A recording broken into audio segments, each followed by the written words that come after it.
MTV is such an oddity to discuss. I mean, I absolutely love it, but there are so many weird things that have come from this network. I know we've already discussed a bunch of their fun, weird, and downright dumb reality shows, but what about the animated side of things? Because MTV sure had its fair share of cartoons that were aimed at their older teen and college age range. Because MTV sure had its fair share of cartoons that were aimed at the older teen and college kid age range. I'm sure you can think of a few staples that we will talk about in this video, like Beavis and Butt-Head or Daria. But how about Where Are My Dogs At? Or Spy Groove? Exactly. There is a decent list of cartoons that MTV had, and before we get back into some MTV reality shows on the channel soon enough here, I thought it would be fun to discuss all of the cartoons that MTV had to offer, you know, instead of music. So we are going to go through the years of history with MTV and their animated programs, and I'll tell you right now, there's definitely some more interesting or flat out bad series than there are good ones that are worth your time to check out. But with all that being said, let's dive into it all.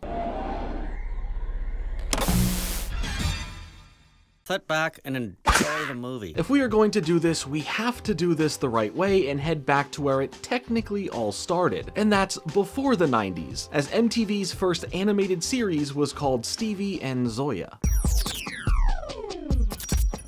Turn people into disco zombies. So before we get to MTV's Liquid Television, where we would get a bunch of animated programs premiering, MTV had Liquid Extract, which would see the launch of Stevie and Zoya, also known as its original title, Stevie Washington, the Angry Youth. These would actually be a series of short interstitials that would be roughly a minute long each, as we would follow the adventures of Special Agents Stevie and Zoya, who try and fight off various villains as they work for Daria, a special law enforcement agency. If we are talking about structure here, there's not a lot to go off of, as these were short little crudely drawn animations backed by a funny noir-like voiceover from Russell Johnson. Okay, let's do that again. The series was created by Joe Horn, a storyboard artist who had their hand in so many classic shows and also became the director of the Cartoon Network Andre 3000 show, Class of 3000, which is coming back, by the way, so that's pretty cool. The show would have this made-at-home feeling to it thanks to a mix of the narration, as mistakes or blunders in speech from the script reads would usually just be left in for comedic effort. You're never scared. Yo, I'm like Sylvester Stallone. And thus the animation itself followed that messy lead, feeling very freeform and evolving as the narration would go on. It had all the edge you'd want for an MTV animated production. Stevie here rides the most American skateboard ever, and this backdrop of a slightly in the future version of New York City is pretty cool. Any other voice actors would have their mistakes or random bits of audio they would capture from the studio, usually added in, and you can't help but love how raw and scrungly it all feels, you know? Do it again. That's it, thank you. Like, this feels like some animation I'd see made on YouTube in its early days, or heck, even now still. I like that charm. It feels silly and relatable, and it's not trying to be anything else other than something fun for a minute at a time. Here's something fun though. The series would come back and be posted directly online by Joe in 2004, along with a new style to it where the animation mixes in all these images along with Joe's art to create what also feels like a fever dream of rough sketches of an idea that somehow still came together. Having worked with Glenn Murakami, Joe was pushed in the direction of making more Stevie and Zoya in general thanks to Glenn telling him that he should make them again. And if that's not a cool story, I don't know what to tell you. After this initial test of MTV having an animated series, their next project would be a full-on amalgamation of Animation Celebration, and Joe would even be involved too.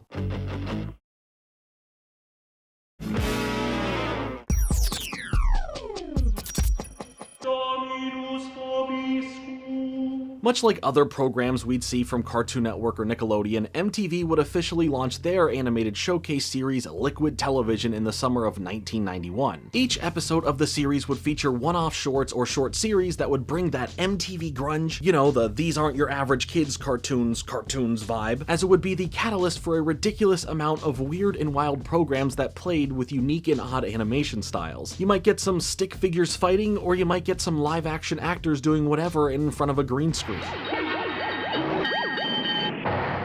It's all a mixed bag of whatever someone could think of and then going and doing it. It feels like a bunch of creators and animators came together with their random indie projects and got a chance to have it played on MTV, which, to be fair, for a majority of what's in these, fits perfectly for the demographic watching. And like I said, you'd even have Joe Horn here even having shorts as well, with stuff like The Specialists. And as much as I'd love to mention in detail all of these little bite-sized bits of animation, it's probably better that you just experience what it was all about for yourself. It's a pretty wild ride. Come, Chad, let's try the Palladium. Definitely. Beyond everything else here though, Liquid Television became the catalyst for two specific shows that would take on a life of their own beyond their short bits in the series. These would be Aeon Flux and Beavis and Butt-Head. I will talk about both more in detail next as we talk about them being their own shows, but here within Liquid Television, Aeon Flux would be put into the mix with these little bits here and there, being a part of every episode in the first season, roughly putting together a pilot, while then being sporadically placed here and there in the second. As for Beavis and Butt-Head, they would get a few bits here and there as well, starting in the show's second season in 1992. And what can I say? It's just really early animations for what would become the Beavis and Butt-Head series. Same humor, just cruder drawings, and even some frog baseball.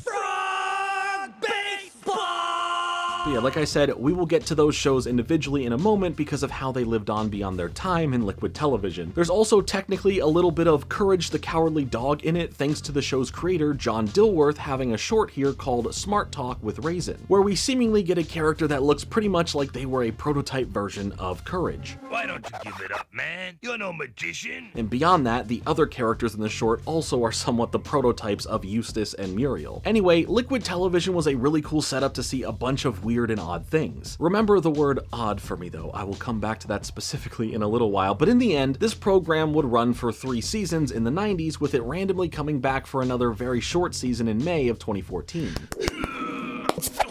That version pretty much kept the vibe of the original show, except now it had that HD flair to the new stuff. There was a nice goal with it in how they promoted it, as Liquid Television was actually meant to now be its own brand, and would have a website that showcased the series as well. Plus it would feature an easier way to view original segments from the 90s version. And this was made with the goal of having viewers getting a chance to see creators on their come up and potentially see the rise of what could be the next Beavis and Butt-Head from them. While that's nice and they clearly had a plan here with a solid vision, it didn't really go anywhere. The new version of the show itself lasted 5 episodes and Liquid Television was officially drained. At least for now, who knows, maybe MTV gives it another go at some point. Liquid Television! Overall, Liquid Television was a pretty cool concept and done in a fun execution of letting creators do the one thing that they love to do, create. Now let's take a look at some of the stuff that spawned from the series.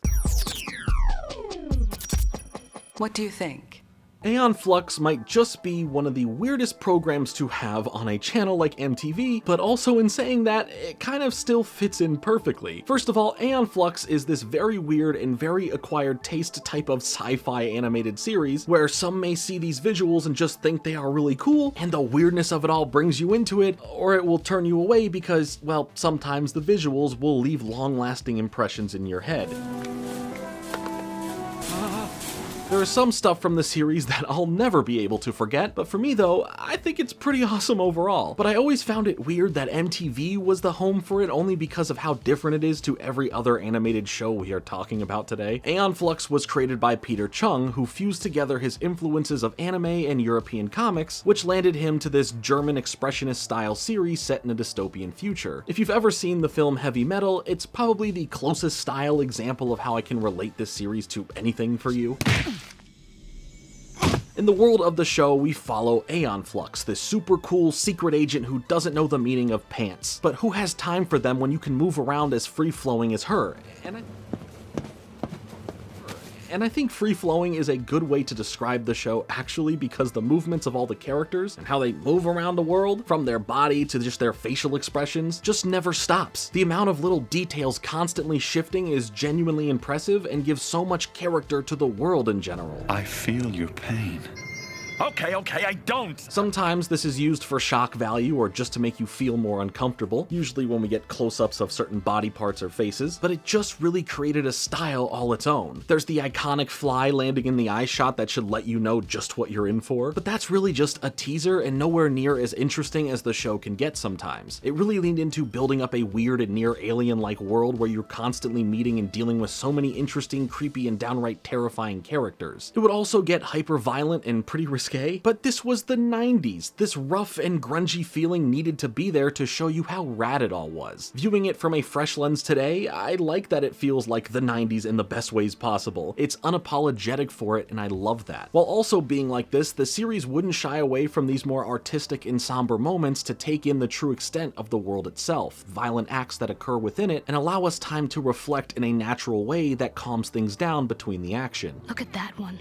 He seems alive. Peter's approach to Aeon Flux was very interesting in itself, as his reasonings for how his idea of the series came to be, and how it was hard in the process of making, when dealing with MTV, paint a better picture for understanding just what in the heck this show even is. In an interview with Sound magazine, Peter, in regards to the creation of the show, said, "It's basically the reaction to seeing Hollywood action-adventure movies and wanting to do something that kind of showed viewers what was always implicit, but what those films never really delivered, which was basically having the main character doing all the standard heroic things, but doing so in what I would call a moral vacuum, in which you don't really know why she's doing the things she's doing, but you're kind of caught up in the action, and seeing how far viewers would, how far along you could lead them on, until the point where she dies in a very ridiculous manner, and it's been interesting to see what people think of that. I mean, some people hate to see her die, and other people think it's funny. The intention was to make you wonder about whether she was a good person or a bad person to begin with, and I don't know what you thought. Peter never intended to keep making the series, so there was this whole concept of her character being killed off in numerous different ways, where some were more in your face, while other times they were left more ambiguous and determined by fate. It was only by fate that the main character of Aeon Flux here is even in the show, as Aeon Flux was no more than just the title for the series. But with MTV wanting this lead character to stay in the series when Peter never planned on that, her name just became what the title was, and she continued on. You are so charming. Speaking more on MTV here, when dealing with them, the series was meant to really gel with what Liquid Television was going for, with Peter having to sell it to them under the guise of it just being a parody instead of what it truly was going for. I had arguments with MTV about it. They didn't understand it, and the only way I was able to sell it to them, to sell them on the idea of doing it or letting me do it, was to tell them that it was a spoof. My intentions were much more, I guess you'd say academic. I was interested in experimenting with visual narrative, telling a story without dialogue, and also trying to create a style of telling a story with animation that wasn't influenced by the usual kinds of things that you'd see. For me, there is a solid storyline going on under all of the action. It's not really that important to me whether or not everybody agrees on what that story is. There were very specific demands that had to be met working for that format. One thing that was very important to me was doing something that could be watched more than once and that you could look at again and still read other things into it. Because the fact that MTV's been running that show over and over and over again and is still going to do that. And so I think a way to do that is to get people involved and thinking about it and talking about it. What we also learned from this interview from 1993 is that MTV wasn't as fast to fund more episodes of the series with budgets that wouldn't be fair to actually make something with. So there were some bumps behind the scenes of production for everything. But MTV was looking for what spin-off they could make that stems from Liquid Television. Spin-offs are actually the one thing that I think MTV knows how to do on a consistent basis really well. I don't mean that in the quality of the spin-offs, I mean that in the way of they just are really good at making more spin-offs. Even to this day, with all their reality shows, we've seen constantly getting new spin-off versions. So everything that becomes a spin-off from Liquid Television, I will bring up as we talk about it. As for anything else that happened for this series, as well as what else was supposed to happen, Aeon Flux would go beyond this short-lived series and push to be more mainstream. A proper shift was to, of course, expand this world in the comic space, both having this pseudo-graphic novel release, as well as a small 4-issue run that was made by Mike Kennedy and Timothy Green that set out to capture the look of what Peter brought to the show originally, but set within the re-established world of Aeon Flux from the movie. Yeah,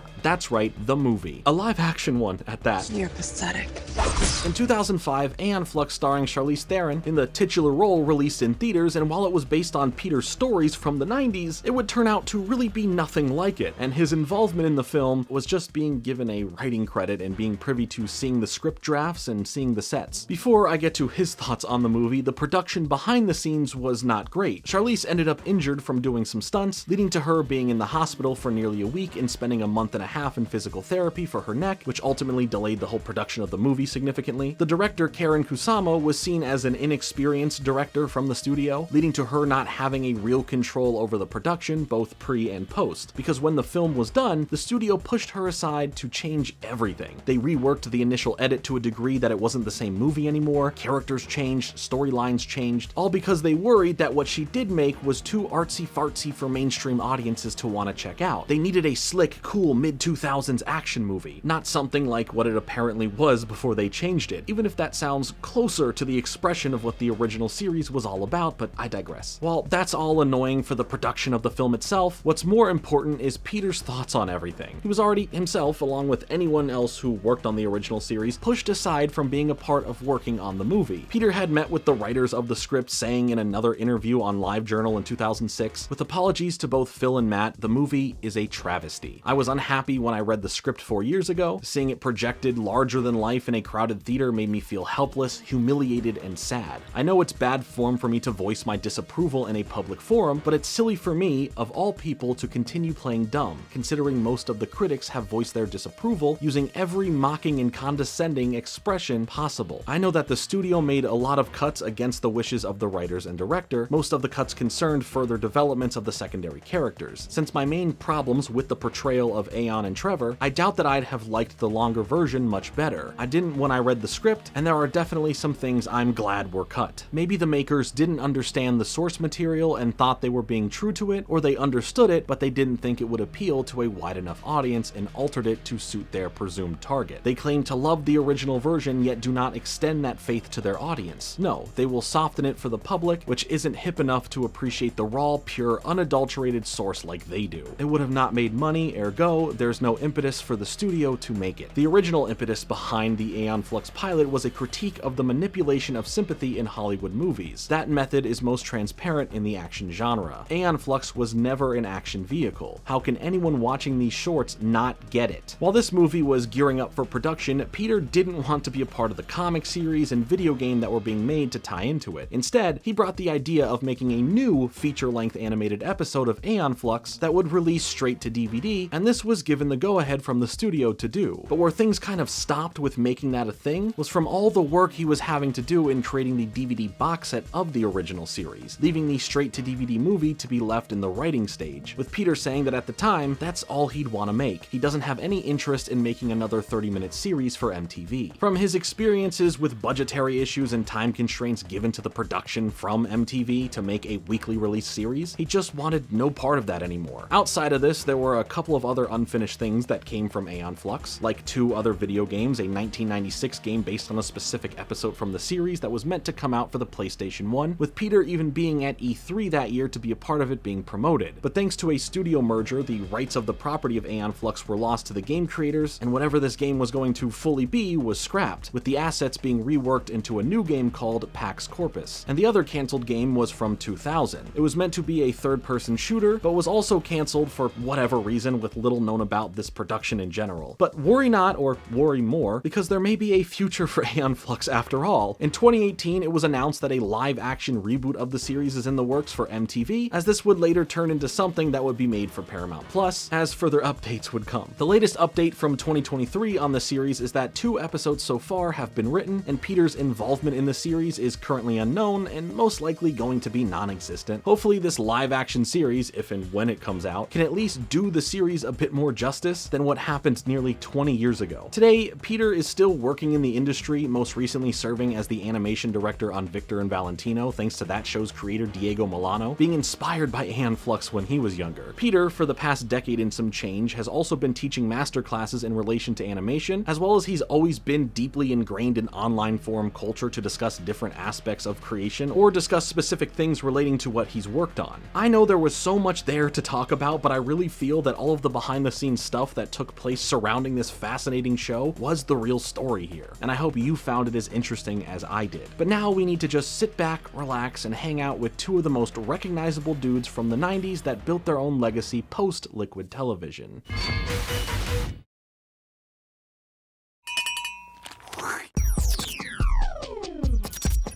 My liver! My liver! There really isn't any right way to start talking about Beavis and Butt-Head. It's the biggest animated series that MTV ever had and now, technically, still has. But much like Aeon Flux, Beavis and Butt-Head started as a couple of shorts that were a part of Liquid Television's second season, and then from there became its own show. Because the proper Aeon Flux series wouldn't start until 1995, Beavis and Butt-Head was the technical first full-on animated show for MTV, if you want to look at it that way. Coming from creator Mike Judge, Beavis and Butt-Head was formed together through some personal life experiences, basing characteristics of the duo off kids he went to school with, and making a crude art style to give the vibe of it being drawn by an insane person. That's a direct quote. Mike would take this idea and try to pitch it to various networks, explaining what this show would be, and sending out VHS tapes filled with examples of what they would be, leading to MTV being the ones to purchase these animations and give it a chance on Liquid Television. That was the big break to get Beavis and Butt-Head seen, and then in the same year, MTV would have Mike come to New York to meet with them directly to officially greenlight the series into production. This went from a small little thing that Mike was making on an extremely tight budget to a 7-figure budget, a full-on production team, and now all of a sudden, it was a massive project. Little did anyone know just how big it would truly be though. Now, in the early days of the show, Mike had struggled with how he felt about the final product, having a sense of embarrassment towards the first handful of episodes, but would find things running more smoothly and getting to a right place the further they went on. I mean, he literally went from something so small to a full-on production with many moving parts, so learning how to oversee and control certain aspects of the series while passing off responsibility properly to other players in the production and trusting in the process was not that simple. But just what in the heck is Beavis and Butt-Head even about? Well, it's a series that follows Beavis and Butt-Head, a teenage duo of little intelligence who go about their day kind of doing whatever. There's no big story here, it's a slice of life cartoon essentially, but instead of wholesome stories that you'd get in the cartoons over at their sister network Nickelodeon, maybe minus Ren and Stimpy, Beavis and Butt-Head was all about doing whatever was cool, specifically two teenage boys who love seeing destruction, don't want to listen to authority, and only think about scoring. They may get in trouble, they may make someone angry, but you can't help but just enjoy hanging out with these two. It reminds me of hanging out with my best friend in high school, saying or doing things because we thought it would be funny and we want to make each other laugh, and it's all done in a playful nature that can truly relate oddly enough to the teenage experience, albeit in a more dumb way because of the IQ of these two, but the charm of what it's going for is potent. The look of the show has that I don't really care attitude. It's shaky and sometimes ugly, and it would really connect with the viewers. But in saying that it connected with viewers, there were some issues taken with the show when looked at from a parental perspective. You see, the series would end up becoming really popular, like really popular. So much so, in fact, that Beavis and Butt-Head would become MTV's highest rated show, and it would receive tons of praise from critics claiming it to be one of, if not the best thing to come from the network. I mean, they were on Letterman. Yeah. But with the good comes the bad. Aside from it working with the age range it went for, the series would also hook a younger audience to view it. And this was something I can attest to, as this show and South Park were shows that I remember being warned about from my parents that the subject matter was not meant for my age. But with hearing that other friends were watching it and it was the cool thing to do, you would then do as a kid would, and you would want to watch it. Luckily for me, trying to seek it out led to my parents just telling me that they know I'm going to want to watch stuff like that anyway, and to only take it in as entertainment, not to repeat the things I hear from it, not repeat the action shown in it, and with that, it's all good. Others would have different experiences for sure, and a lot of parents weren't happy with the bad examples they believed that were in the show would be setting for their children. And while you can't 100% control the actions of your kid, you can surely do the best you can to parent them. But this was also the 90s and early 2000s, and the rebel-like pushback from kids was happening no matter what. I'm sure every generation has their moments like this. I can only speak to this time because I lived it. So what I'm trying to say is, yeah, there was some mania going around over Beavis and Butt-Head. Now, aside from the debates and conversations around this, sometimes there are more serious and sad moments that get linked to the show. If you don't want to hear about some of this next stuff I'm going to talk about, I don't blame you, so feel free to skip to the timestamp you see on the screen right now to avoid some rather grim stories. Viewers say if they change all of what's so bad about Beavis and Butt-Head, at least 3 fires in that city were likely caused by children who got the idea. It may change what's so good about them in the first place. From Beavis and Butt-Head shows. In the early days of the show, more specifically October of 1993, a 5-year-old would end up setting the mobile home his family lived in on fire with a cigarette lighter, which sadly took the life of his younger 2-year-old sister. The mother would blame the show on influencing the actions that happened, as she says her son was watching an episode where the phrase "fire was fun" son, was said. Now, I'm not here to break down what happened or to discuss the blame of this, as the loss of life is just awful. There were statements made by others who lived around the family saying that they didn't have cable, and of course there were tons of speculation back and forth, but what it still all led to regardless was an immediate censorship of the series. Any reference to the word fire being mentioned were replaced or altered in ways that would make them into jokes without truly saying the word, and several episodes would not be played again on TV. A few months later, in early 1994, a bowling ball was dropped by an 18-year-old from a highway overpass in New Jersey, falling around 20 feet at a high velocity until it ricocheted off the bumper of a semi-truck and smashed right into the windshield of another car, going through it and sadly striking an 8-month-old baby in the head, which would later result in them passing away from the injuries. Morality in Media, a watchdog organization, would step in to claim that this action was brought on partially thanks to an episode of Beavis and Butt-Head where within it, a bowling ball filled with explosives gets dropped off of a roof. During this case, they found out that the 18-year-old who had done this extremely horrible action was not a viewer of the show. In fact, he didn't have cable at all. Regardless, MTV would make some changes. They would now air the show later at night after 11 p.m. to better avoid any traditional younger audiences from watching, but in addition to this, for both their younger and older audiences, they would add a disclaimer in front of the series that read, "Beavis and Butt-Head are not real. They are stupid cartoon people completely made up by this Texas guy whom we hardly even know. Beavis and Butt-Head are dumb, crude, thoughtless, ugly, sexist, self-destructive fools, but for some reason, the little wiener heads make us laugh." Clearly, this warning was more so done in a passive-aggressive tone that mocked the show for all the criticism it did receive, played into it as being part of the charm, and in the end, would not be a good enough warning for why they wanted to place these here in front of the episodes in the first place. Later on, it would be changed to fit the message they needed to say. Beavis and Butt-Head are not role models. They're not even human.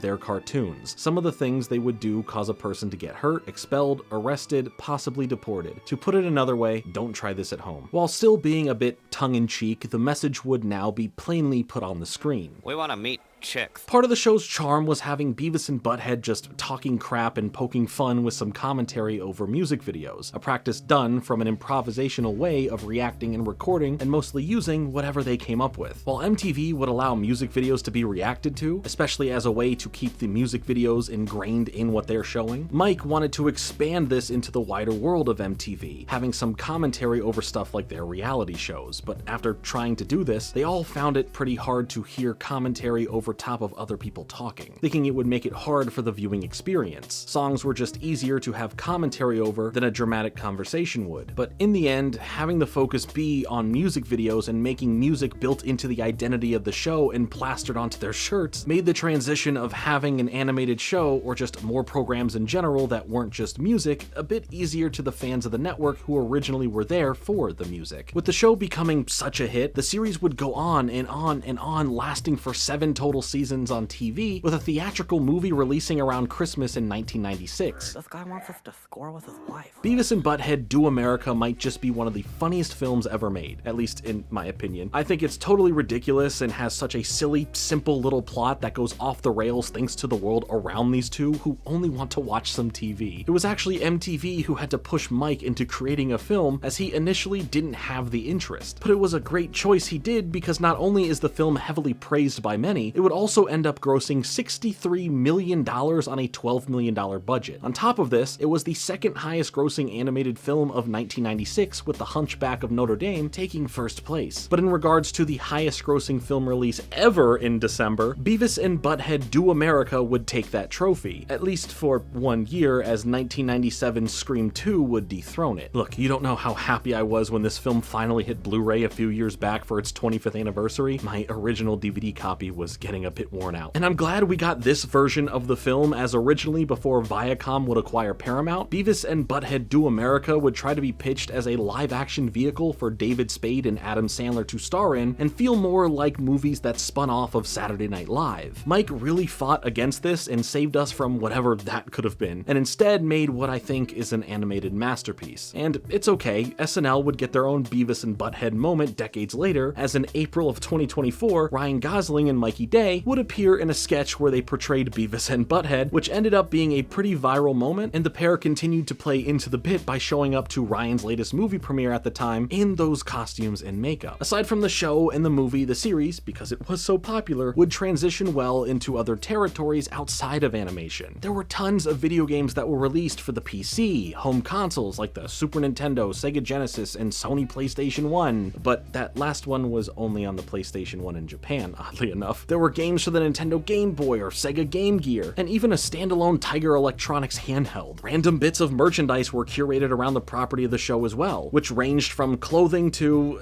aftershave. Yeah, that one's a little bit weird, but I have Jurassic Park Barbasol, so who am I to say anything? There were comic books published by Marvel, regular books with titles like MTV's Beavis and Butt-Head This Sucks, Change It, as well as my personal favorite, MTV's Beavis and Butt-Head in Sucklopedia. Did you also know that aside from just making fun of music, Beavis and Butt-Head would be a part of some too? Not only did they both sing on a track called Come to Butt-Head, they also sang with Cher on a song called I Got You Babe, with both songs being on an album titled The Beavis and Butt-Head Experience, which was inspired by the show itself, and that album would go on to sell around 2 million copies on its own. But their duet with Cher would chart pretty well all over the world and would peak at number 8 on the Billboard Bubbling Hot 100 chart in the US. That chart specifically tracks the hotness meter of songs that are still extremely popular but haven't entered the regular Billboard Hot 100 charts yet, basing these statistics on getting airplay on traditional radio stations, sales, and eventually streams. Still though, that's pretty crazy. Not as crazy as Mike Judge's collaboration with Kid Cudi for his 2015 album Speedin' Bullet to Heaven, where Beavis and Butt-Head would be used in skits on the album. While Beavis and Butt-Head were always unapologetically themselves, it was always fun to see the characters in the show react to them and with them. While they would all fit into the mold of a character who is distinct mainly for one feature of their attitudes, just seeing them getting frustrated with the antics of the pair and how the pair would respond back with dumb jokes or brainless responses made it so much fun to watch. One character in the series isn't like the others though, as they would end up getting their own spin-off show, and yes, I'm talking about Daria, but we will talk plenty about her here soon enough. But it's just so cool that Daria is from the world of Beavis and Butt-Head, and yeah, it's a great example of MTV loving the whole spin-off thing. But let's continue on for now and get back to Daria in a bit. Of course, Mike Judge would go on to create the series King of the Hill, and there is this character here of Tom Anderson, Beavis and Butt-Head's neighbor who they always annoy and come off as a nuisance to, who not only looks a bit like Hank from King of the Hill, but has the same voice too. So I've always loved that and found that connection as an early template for Hank pretty cool. While Mike would do a bunch of other stuff as well, the world wasn't done with Beavis and Butt-Head. In fact, it would come back in 2011 as Mike would have some new ideas he felt that would be perfect for his original show. Reviving it was something that clicked on all sides. Guilty as charged. There was new modern music to poke fun at, maybe they could poke fun at other things like online videos or other MTV shows, and more, and make it all work this time. This new season would serve as the official 8th season of the show, and had a pretty decent marketing campaign behind it, with stuff like easily slotting in a special 3D short featuring the duo in front of showings of Jackass 3D in theaters. Yeah, that's gonna be cool. Plus, in the first episode of the revival, the show was allowed to use the word fire once again, leading to them using it several times in less than 30 seconds. Things seemed to be going great, the ratings were pretty good, but something with these 24 episodes didn't hit the exact right spot that MTV wanted, as for whatever the real reason is, whether it be the channel's demographics have changed, or these episodes just weren't like they used to be. That was it. The series would not be renewed for another season, and the revival was over. But even then, it wasn't the end for Beavis and Butt-Head, as the series would have a second revival in 2022, which would launch with their second movie, Beavis and Butt-Head Do the Universe, which was then followed by a series that is now working on its 3rd season, with the first 2 being on Paramount Plus, and this upcoming 3rd season being on Comedy Central. Some manners. Manners suck. So MTV's first true animated show not only became so big at the time it came out, but went on to build quite the legacy, with most people easily recognizing who these two are, imitating their voices, and coming back for more when the creator was able to come back to making new adventures with a couple of guys who are just living, at least to their standards. Beavis and Butt-Head was always a staple show from my childhood, mostly through reruns, but mainly for the Do America movie, as that would be something I would always be playing on repeat. Well, that and Adam Sandler's 8 Crazy Nights, but that's another video for another time, maybe. For now, we need to head from this duo show to another. Or should I say, sextuple.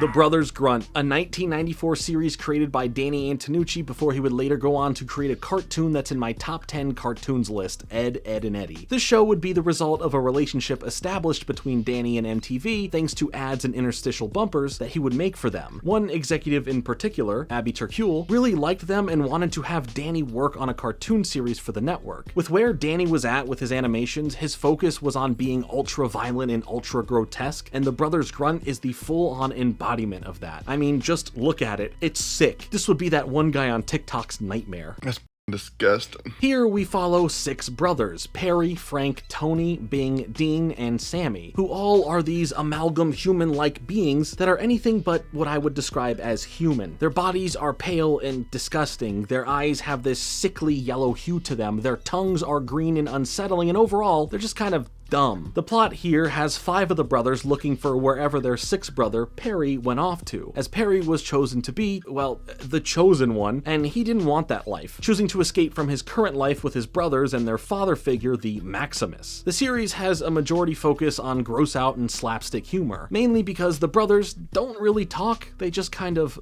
grunt. Now the title makes sense. I don't think I can really fully articulate how off-putting the show was for a lot of people, both viewers and critics alike. I do believe that there is a lot of artistic merit to animation that is meant to make you uncomfortable, because in that same sense, someone else could see the same animation and think it's hilarious. The only difference that the Brothers Grunt has that shows with similar gross out and slapstick goals like Ren and Stimpy or All Real Monsters have is that it had more freedom to be more adult and more graphic because of the network it was on and the audience it was aiming for. If you take away the grossness of it all, it's really just like the Three Stooges, if there were 5 or 6 of them, all getting into situational and physical humor. Yeah! The critics were pretty brutal, making this series out to be a sin that was casted upon humanity to have to witness. At least Danny took it on the chin, having a fair response to it, saying in an interview with alivingdog.com, "I still think it's a cool show and I really enjoyed doing it. For what I wanted to do, I thought it was quite successful. That's the key for me. I really dig what I do and it's important for me to like what I do. I don't regret anything. I just look at it as something I did and move on." He also mentions the show being MTV's dirty little secret thanks to how it fell into obscurity and given the label by many as one of the worst shows ever made. The series would also feature music video segments that we'd also see the animation from the show layer in with, and the only reason why this is probably even in here is because of the fact that this was still MTV, and with Beavis and Butt-Head working so well for the network, they wanted to replicate a bit of what they would already do. However, these don't really fit in well within the context of the show. They just happen, and that's about it. There's no specific reason within the show itself for it to happen. For Beavis and Butt-Head, yeah, sure, it fits in well because of the commentary from the characters and who they are, blending it into the DNA of the show rather than having it feel shoehorned in here as a mandate from the network to keep fighting back against those who would claim MTV doesn't play music videos anymore. What really makes this show special is the fact that it's the early work of someone's career. It's like a time capsule getting to see these little bits and pieces of what you can see and feel in their later work. Seriously, go watch some Ed, Edd and Eddy, and then go watch some Brothers Grunt, and you'll see exactly what I mean. The music, the slapstick, the stylistic choices for stuff like the title cards. It's all there and it's so cool to see. While being this gross and sometimes downright repugnant series, I still believe that there is a lot to enjoy here if you, 1, can handle more gross looking visuals and or 2, enjoy Danny's later work. You may just find yourself laughing at some of the situations and slapstick gags, or maybe you'll just be fascinated at the elastic feeling to the animation. Either way, The Brothers Grunt is an odd show that ran for 1 season with 35 episodes, but nearly 25 years later in 2019, the YouTube channel Oikabus33 would upload several unreleased episodes of The Brothers Grunt. This is just another reason why I love the internet sometimes. What a random thing to happen. Now, this wouldn't be the end of Danny's relationship with MTV, as we will shortly discuss what came next for him in regards to this network. But we all know eventually in 1999, he would be creating Ed, Edd and Eddy for Cartoon Network, and it wouldn't be as particularly violent and grotesque as his previous works Flux would be, but don't get me wrong, Ed, Edd and Eddy can be violent and disgusting, just in a way more kid audience-friendly way. A lot of what makes his work his can still be found in Ed, Edd and Eddy, and the only real driving factor for him to even make the shift from what he was used to making to now this was based on him wanting to see if he can even make something in the realm of children's television, to which I believe he did in a spectacular fashion. Anyway, before I talk about Ed, Edd and Eddy all day, let's move on as we might start feeling a bit light, or should I say heavy-headed.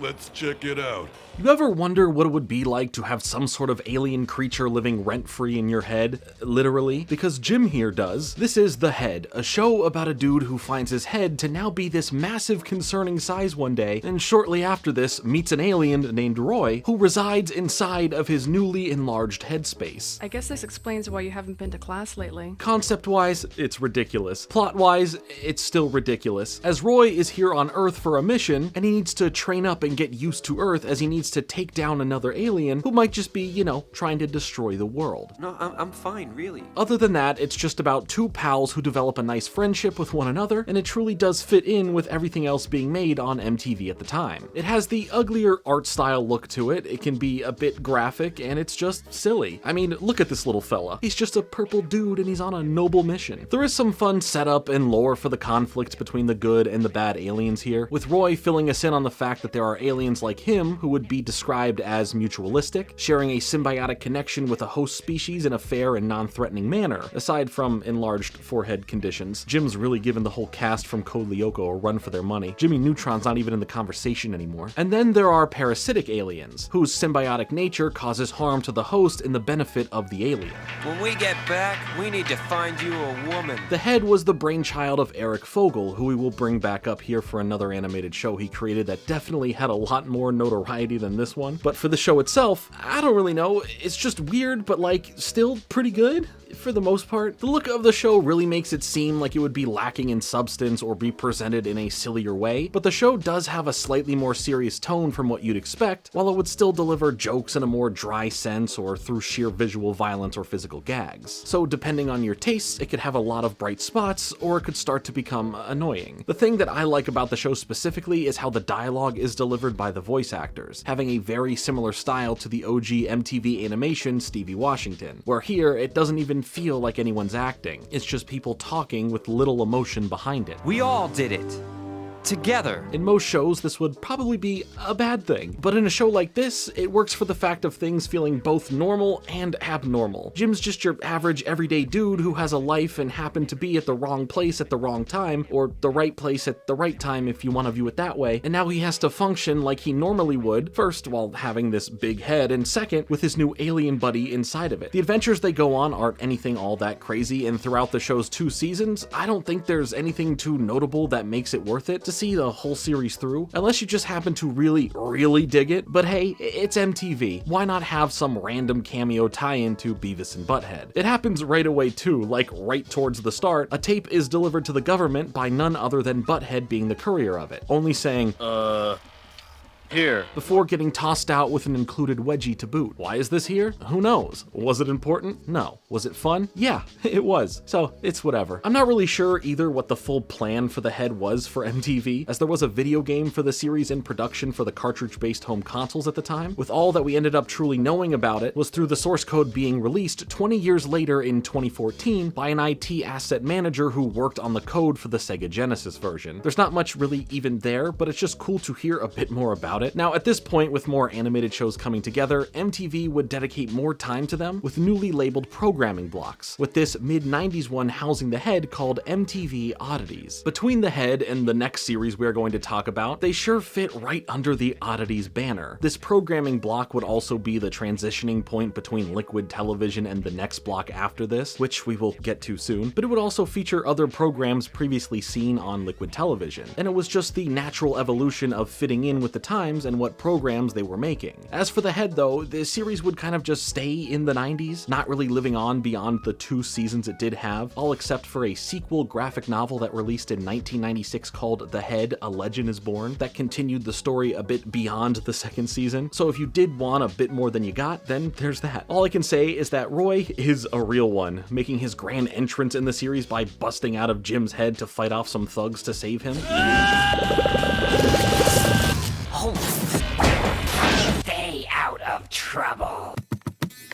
And for that, he's awesome. As for the whole show in general, I think it's understandable that it didn't take off beyond what it got, and honestly, I'm even surprised that it had 2 seasons to begin with. But in the end, I think it's just, okay, it's fine. So to continue on with the other new program that was a part of MTV's Oddities, we'll need to turn things up to the max. Now, what were you saying? About what? The other side of new animation for MTV's Oddities was The Maxx, a series that was adapted from a 1993 comic book series of the same name created by Sam Keith, and published through Image Comics and IDW Publishing. This was a first for MTV, rather than a property being created as a television series. This was MTV tapping into adapting some source material. This was, and still is, more of an underground comic series with a cult following that ran for 35 issues. If you wanted something dark and messed up, The Maxx lived up to its name and surely did take some things to the max. Diet root beer? Yes, that's what it seemed. The series would follow the character of the Maxx, but technically it's all really centered around the character of Julie, but because the full story isn't something you learn until later on in the series, and I mean that more specifically in the sense of not the animated series, but the comics, I don't want to spoil it as it'll become something I explain as to why I won't towards the end of talking about the show. So with mysteries still not understood just yet, we get introduced to the Maxx as this vigilante character who looks not of this world, having this large purple look with sharp yellow hands, big feet, and a massive row of teeth that seem like they are jettisoning out of his face, and on top of that, there is no bottom jaw anywhere to be seen. With his character originally being homeless, his priorities as this superhero are to protect Julie, a social worker who he sees as his queen, who he in fact now lives with. Things, however, aren't as random as it seems, as the connections you learn and understand really paint just how dark and messed up this world in the Maxx truly is. We get introduced to the concept of there being 2 different worlds, the real world and the world of the Outback, where the Maxx is apparently from. This is a holy place.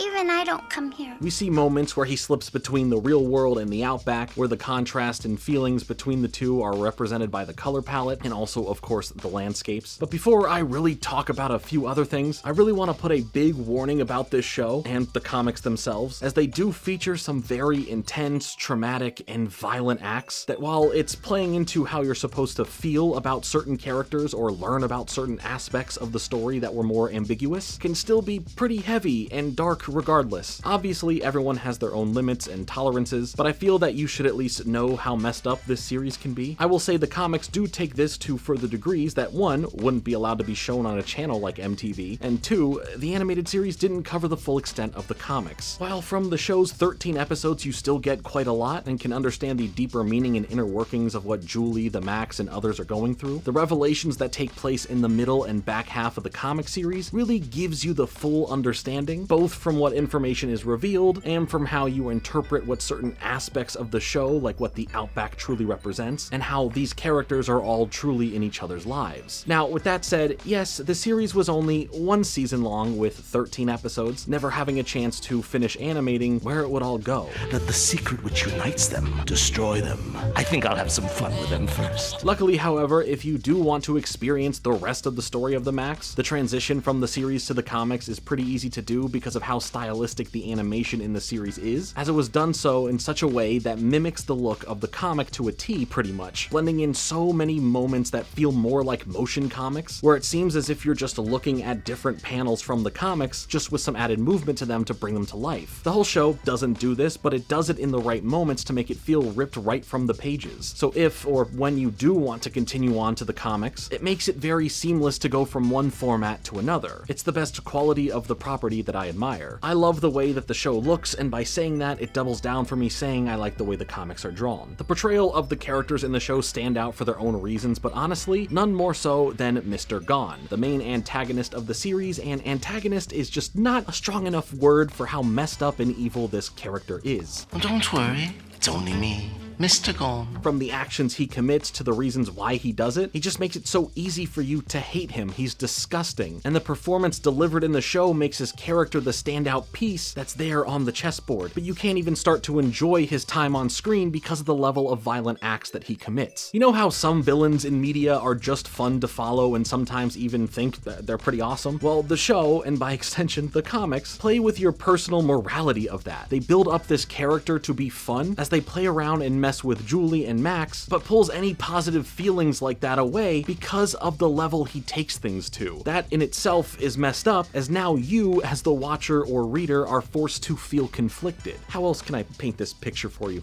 Okay, so I want you to think of your favorite villain in any piece of media, whether it's your favorite charismatic villain performance or anything of the sort. You got it? Okay, now I want you to see that character that you at least can like as a villain and have them at the same time commit some of the most heinous, messed up acts that you could ever think of, with some of those acts being more explicitly shown off to you, but they still have all the same qualities that made them a likable and fun villain in the first place. That's Mr. Gone, and it's an interesting way to get the watcher or reader to become a part of or more invested in the world of the Maxx. It comes from the mid-90s, where there was a shift in comic books to create more adult stories based on how comic books were viewed as only being a thing made for kids. So when you create something that has to vehemently go so against that notion, you end up with something so far on the other side of the spectrum when comparing it to traditional comics like Superman or Spider-Man. Speaking of Spider-Man, MTV had their own version of Spider-Man too, so stick around and I'll cover that in this video. The Maxx is not a long series, both in the sense of the show and the comics, so if you want to dive into what it has to offer, it's not a massive time sink. Again, massive viewer and reader discretion is advised. The Maxx is a lot to handle. And I thought this was what you wanted. With the series starting and ending in the 90s, nothing really ever became of this property. It lived and died in the 90s. But who doesn't love an odd twist, right? Well, as of the latest announcements in January of 2024, with the actor Channing Tatum posting photos of the Maxx on his Instagram saying, "Oh my god, I'm so excited for this, I can't even explain. The Maxx, this is a childhood love of mine. The truly brilliant genius creation of Sam Keith. When I was grounded and wasn't allowed to watch TV, this was the cartoon on MTV's Oddities I would risk it all for. Sneak out of bed and put it on and pray I didn't get caught. Even now, after all this time, it feels somehow still ahead of its time. The characters in this, the Maxx, Julie Winters, and Mr. Gone, taught me things about life, seeded complex ideas in my young mind that had a profound effect on how I viewed the world and the roles we play, that I only intellectually understood way later. I can't wait to bring this to life and try and bring it to generations that miss it." Officially, a live-action adaptation of the Maxx was moving forward, with Channing Tatum starring in the lead role. It's okay. Just rest now. Now, it is cool to see that Channing Tatum is so into the series and seems like a genuine fan for how it was something that meant a lot to him in his formative years, so who knows? Something at least interesting may come from this, and with how Channing had a big resurgence this year, finally getting a chance to portray and then go viral for playing Gambit in Deadpool and Wolverine, after dealing with studio shenanigans halting the production of him getting to bring that character to life for like 10 years, maybe the Maxx might also just make a name for himself here too. Can I catch a ride with you on your way out?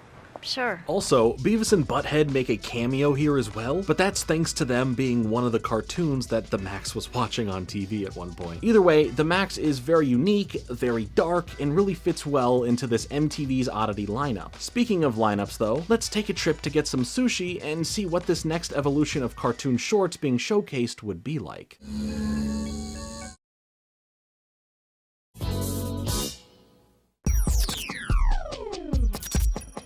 Pull my finger, okay? Oh, I don't want to pull your finger. Cartoon frickin' Sushi, another animation showcase series that would run for 15 episodes that was basically the result of asking the question, what if we give the guy who made the Brothers Grunt and the co-creator of the future Jimmy Neutron franchise a half-hour slot to fill with whatever weird, wild, and messed up animations you could find, and yeah, calling it Cartoon Sushi just feels so right for whatever reason. Snake!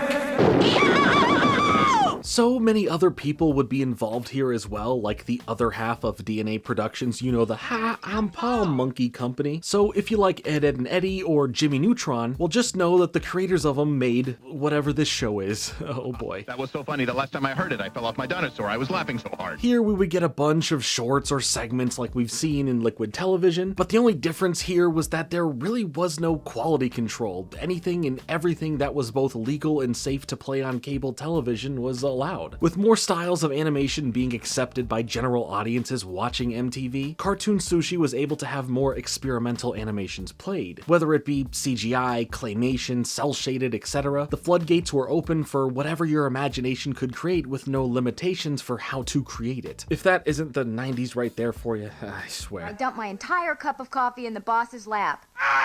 After Liquid Television came to an end, so many submissions of shorts would be sent in, of course wanting to either put what they made on TV or hoping to become the next Beavis and Butt-Head. But this just left MTV with a bunch of animations that they currently had no way to showcase, and they wanted to work with these smaller, hopeful creatives who couldn't afford to self-fund these projects in full. These projects were something else though. They were more often than not these really quick and weird segments. It was almost like what Robot Chicken is if that future show would have a bunch of different animation styles and wasn't based partly on poking fun at pop culture.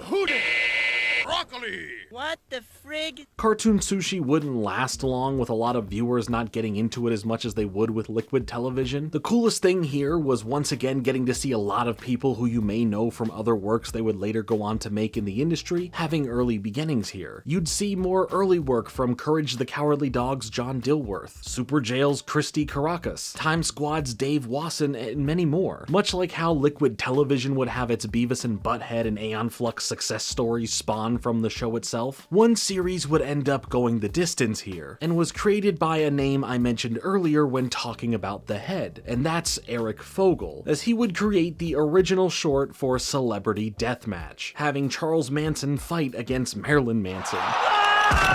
Its claymation style and ridiculous premise really captured quite the eye of the audience and MTV. We will speak on Celebrity Deathmatch's future as a standalone series after the next thing we speak about, so don't go anywhere, or you and I are going to fight in the claymation ring next. I'd make cool clay versions of my PNG faces for this joke, but that would be insanely expensive to put together, but just know that I thought about it. In the end, Cartoon Sushi was more or less not really something that would reach the heights of Liquid Television, so it did meet a pretty quick end, but if you want to see some more of the most ridiculous shorts that you'd find hard to describe or even understand half the time, Cartoon Sushi is a pretty cool experience, at least in the efforts of showcasing some fun projects more well-known creators originally were making. Regardless of how you feel about it, I think giving MTV its proper credit here for having programs like this in the 90s is due. It gave a platform for so many creators to get their work played on TV, and even a potential chance at becoming a hit that could go on to launch more careers. But we do need a break from the craziness and should shift into a more chill slice of life show that stemmed from a previous show we've already spoken about.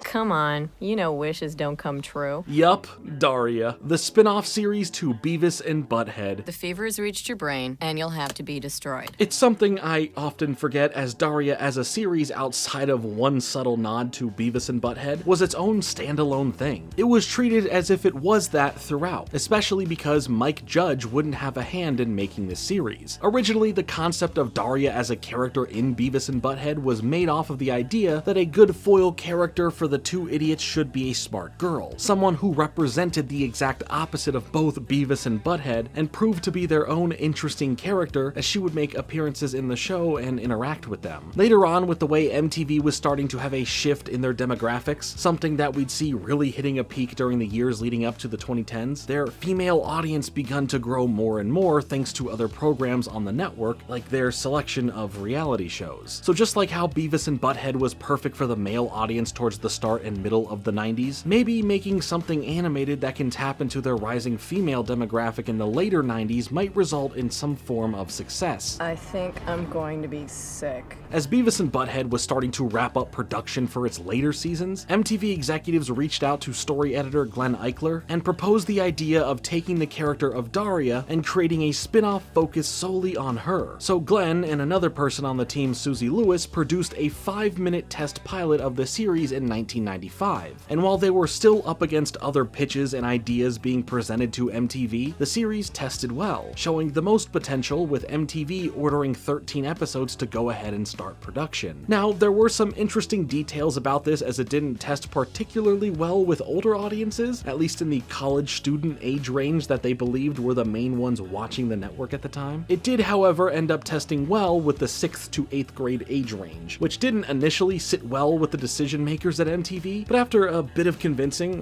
whether it was true or not, those working on the show pushed back and said these are the demographics watching, and college kids in general aren't tuning in that much in comparison. Either way, Daria was in production and it would start airing on the network in March of 1997, less than a year after Beavis and Butt-Head would end their initial run. Leave me alone!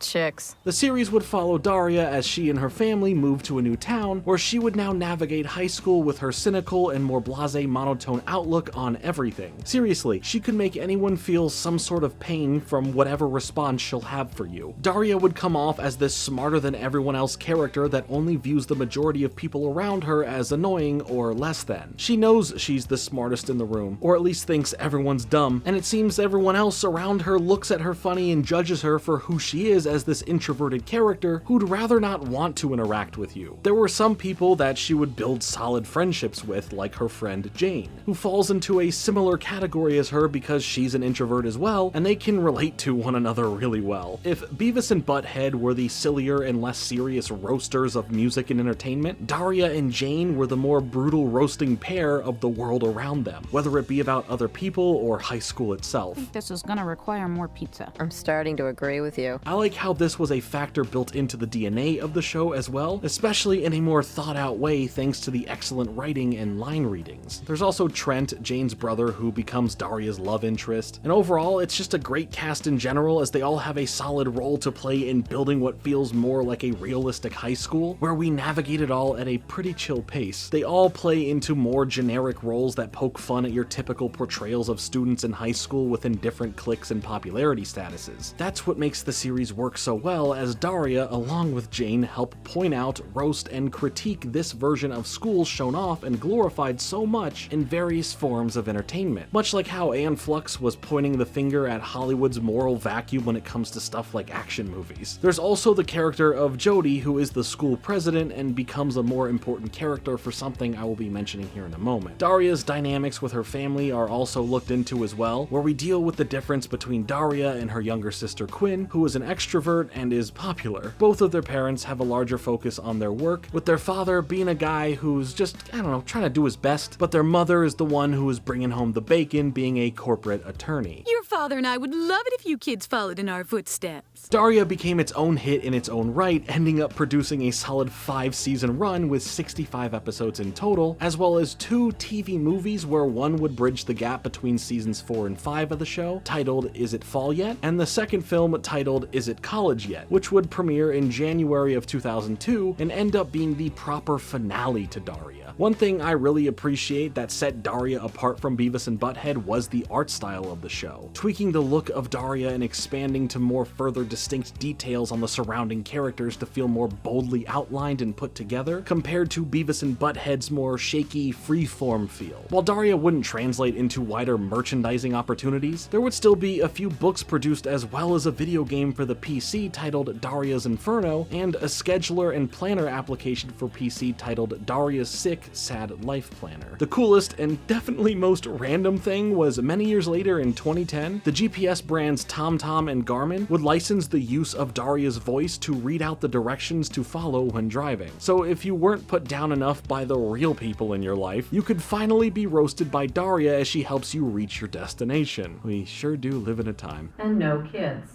I don't like kids. I didn't even like kids when I was a kid. What I do like is that Glenn and Susie really let Daria be its own thing. It wasn't going to be built off of clinging on to where it originated from, forgoing any references, cameos, or flashbacks to Beavis and Butt-Head for the sake of letting Daria establish what it was and the new batch of characters we were meeting and following. Plus, MTV loved having Beavis and Butt-Head everywhere, so I'm sure there was some temptation from the studio pushing for possible connections, but I am glad this got to truly be its own thing. In a post-series interview with Glenn held by Kara Wilde on her website, he stated, B&B are very strong characters with a very specific type of humor and very loyal fans. And of course, they were instantly identifiable. I felt that referencing them in Daria, while we were trying to establish the new characters and the different type of humor, ran the risk of setting up false expectations and disappointments in the viewers, which could lead to a negative reaction to the new show and its different tone. So we steered clear of B&B in the early going, and once the new show was established, there was really no need to harken back to the old one. Daria built a nice legacy all its own, and can be completely remembered and appreciated on its own merits, rather than having to be pointed out as a technically connected series to Beavis and Butt-Head. Thanks to it having a strong fan base, it, much like Beavis and Butt-Head, would be looked at to get a revival series. In 2018, it was announced to be in the works under the name of Daria and Jody, as it would focus on both of these characters. But as the years went on, and for a brief while the world kind of stopped and paused a lot of things, the series would now become a film instead, and would also have a title change to it just being called Jody, which would then be making it a spin-off of a spin-off of a spin-off if you want to count Beavis and Butt-Head's Liquid Television origins. The film would star Tracy Ellis Ross voicing the character of Jody, but after a couple more years with little information, we finally got an update about it all in March of 2024, where MTV Studios would put out the following statement. Jody will not be moving forward at MTV Studios. We loved working with Tracy, Grace, and the whole team on creating a film that is full of joy and genre-bending fun with an inclusive, diverse, and incredible cast. We are fully supportive of them finding a home elsewhere and look forward to partnering with them in the future. It's unclear as to what really happened behind the scenes that led to this decision, nor do we have any real update as to if Jody will be finding a home for release elsewhere at the time of making this video. But that is where things are kind of stalled at for the revival or spin-off to Daria. Overall, Daria is a great series that truly finds its own voice in new relatable ways for those who are introverted, who didn't love their high school experience, who found friendship over talking trash on the things that annoy them. Maybe something will come from the series again in the future, but for now, it's time to get into the fighting spirit and watch a bunch of celebrities fight each other.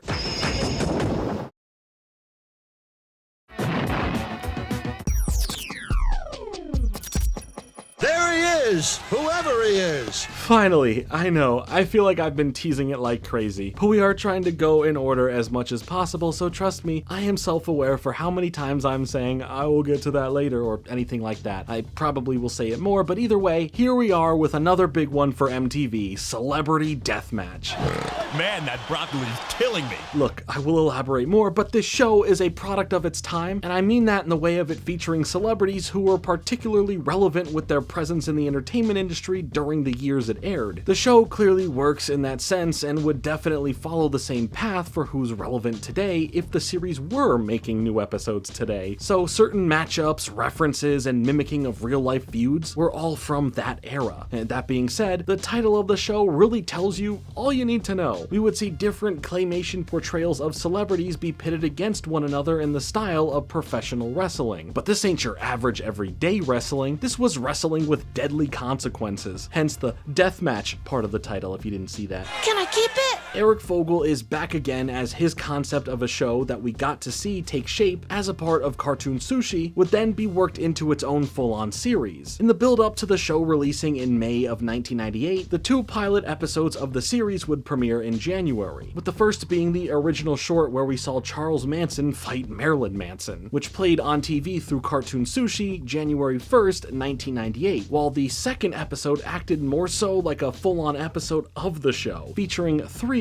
total fights: Kathy Lee Gifford versus Howard Stern, Pamela Anderson versus RuPaul, and the Spice Girls versus Hanson. And it was all played on TV as a part of MTV's halftime special during the 30-second Superb Owl. I am only saying it like that just in case. The NFL is weird about saying it, and I don't want to mess around and find out, you know. You're gonna roll yourself, all right? This was Eric's big break, earning him some high praise and recognition as this series would start becoming more and more popular. It was done in claymation, so it's a more complex production in general to produce a whole series this way, and I'm gonna put an asterisk there because we're gonna talk about that as well. But thanks to it, the show was able to get away with being ultra violent because it was still all super cartoony. I mean, they made these celebrities beat the heck out of each other in so many unique and creative ways that would even feature some leading building up to these massive, really, really violent finishing moves, but it just looked like action figures fighting one another. Well, squishy action figures. The main setup would have you hearing the commentary of Johnny Gomez and Nick Diamond, who offer that authentic feel that you'd hear from commentators at a fighting event like this, building up this level of serious fight breakdowns over the ridiculous and violent fights. I'm Johnny Gomez. And I'm Nick Diamond. Basically, them and Mills Lane, the referee, are the main characters that we would see every episode, and their charm really drives the narrative, or lack thereof, in the series. The fights would be set up with promos of the celebrities talking their smack against one another before duking it out in the ring until there was only one left standing. Now, these matches were usually built upon a few different things that usually weren't deep in the slightest. Spike Lee versus Quentin Tarantino? Sure, they're both directors with cult classic movies and cult followings who would go on to have a larger presence in mainstream while still trying to get away from that. Okay, fair. Pit them against each other. Evander Holyfield versus Mike Tyson? Yeah, that's just real, and it was aimed at poking fun at the whole situation. Jerry Springer versus Rosie O'Donnell versus Oprah Winfrey because they all had talk shows? Sure, why not? Jim Carrey versus Mariah Carey because their last names are the same, even if they are spelled differently? Sure, go for it. Bigfoot versus the Loch Ness Monster? Wait, those aren't even celebrities, those are cryptids. Whatever, I'm down for it. Hillary Clinton versus Monica Lewinsky? You know what, okay, that one just makes sense. A lot of setups were based on really simple traits, like matching musical artists with other musical artists, or film directors against other film directors, or in some really memorable cases, last names that either match or sound like their opponents. The best example is always going to be Marilyn Manson, who in the pilot fought Charles Manson, but would intervene in another match and technically end up against Hanson. It's silly, it's sometimes dumb, but it can be a lot of fun. Michael Jackson! Hey, Madonna. The crowds would eat up the ultra-violent nature and deadly outcomes of the fight, which could be seen as this satire on entertainment and the industry as a whole, along with the consumption of it and celebrity culture. Or they were seeing it like me as a kid, looking at it as this funny show that would make Adam Sandler fight Chris Rock. Since this show is from its time, it can make viewing it now a less fun and satirical experience if you weren't around during this time to actually have it mean something beyond just random celebrities fighting one another. Despite the series becoming pretty popular, MTV would end up canceling the series after 4 seasons in 2002. But I don't think it was even for the fault of the show that led to this. I think it's MTV's fault, specifically because of them creating this weirder and more rushed version of the show called Celebrity Deathmatch Hits Germany, a version of the show that was only in Germany and that was received pretty poorly. But for whatever reason, after this, they canceled it. But then they also wanted to expand it again, having a video game release in 2003 for the PlayStation, PlayStation 2, Xbox, and PC that reviewed poorly. And even then, in 2003, they wanted to move forward with a Celebrity Deathmatch movie, whatever that means, but we will never know. It was also canceled before the end of that year. From there, the series would seemingly die off until 4 years after it ended, coming back as a revival series in 2006 that lacked one key ingredient, and that was Eric's involvement in the revival. He was busy working on another project and said that he didn't believe anyone was creatively overseeing it, claiming that if MTV didn't want to pay out the money that it would cost to make a quality production, then they get what they pay for. The revival would last 2 seasons and suffered from the same problems from that random German spin-off that didn't do so well. I'm Evander Holyfield, and I'm stupid. So once again, Celebrity Deathmatch ended in 2007, and as of now, it was for good. It almost came back several times though. MTV announced in early 2015 that the series would be coming back, but in late 2016, Eric would post about the second revival being officially scrapped with no real details as to why. A couple more years later, MTV wanted to jump the gun and announce yet another attempt to bring back the series in a new way that would reimagine it, with Ice Cube being involved in starring in it and producing it along with Eric, serving as an executive producer, and the plan was to have it come out sometime in 2019. Eric would comment on this, saying he has had some conversations with Ice Cube and his team, but nothing was set in stone or official to a point that it was a full-on production, and there probably shouldn't be any announcement or official talk about it in any manner. As of now, this reboot or revival or reimagining is nowhere to be seen, with no new updates given either. One thing I do appreciate is Eric and his openness when speaking about the series or answering questions about about it. Eric was very active online and even getting on Reddit for an AMA to answer questions about all the aspects you could think of about the show, as well as telling some fun behind the scenes stories, like the fact that Steven Spielberg, the GOAT, wrote him a letter after seeing himself being defeated by Alfred Hitchcock in an episode, demanding a rematch. He also talked about how some celebrities, or in some cases estates representing celebrities who have passed, had expressed their distaste for how they were represented on the show, or were potentially seeking money based on the use of their likeness, but according to Eric, most celebrities were pretty cool with it, and usually felt honored to be represented in clay form and possibly killed off in spectacular clay fashion. Oh, let's pull back that asterisk now. Here's the cool fact for you. Clay wasn't always used to create these characters. Very early on, they decided to have the bodies built from foam latex and keep the heads clay because of how hard dealing with clay was when involving it to a full-on capacity. But eventually, they switched completely to cast resin heads, so can we really call it claymation anymore? Who knows? I'm not the judge of that. Until next time! Still, the work done on the series was impressive, and this makes sense now for how they had produced so many episodes without it taking forever. And as of now, Eric also posts videos on YouTube over at his channel, where his posts could be about his previous works, or just him reviewing movies. And dude, watching this series really brought me back to watching it when I was younger with my friends in the mid-2000s, seeing reruns and the newer episodes at the time, and laughing so much that it hurt. While it may not have too much meaning or hold a special place for those who didn't watch it when it was relevant, or who even care about the celebrities in the series, I do think it was a really fun series that I got to re-experience after quite some time and feel a nice bit of nostalgia from. But I completely understand those who just won't care about it. It's from its time, and I admire the hard work that went into doing every aspect of the show. And also, a fair amount of the matchups were really good, and the portrayals of the celebrities, historical figures, fictional figures, cryptids, whatever, brought the right mix of being cartoony while also poking fun at them and the absurdity of it all. I will say though that the longer that time has gone on, the more you'll start to notice the amount of celebrities in the show that have either passed away or have been canceled or arrested for horrible crimes, and it can honestly start getting distracting and make a few things either pretty awkward or accidentally hilarious.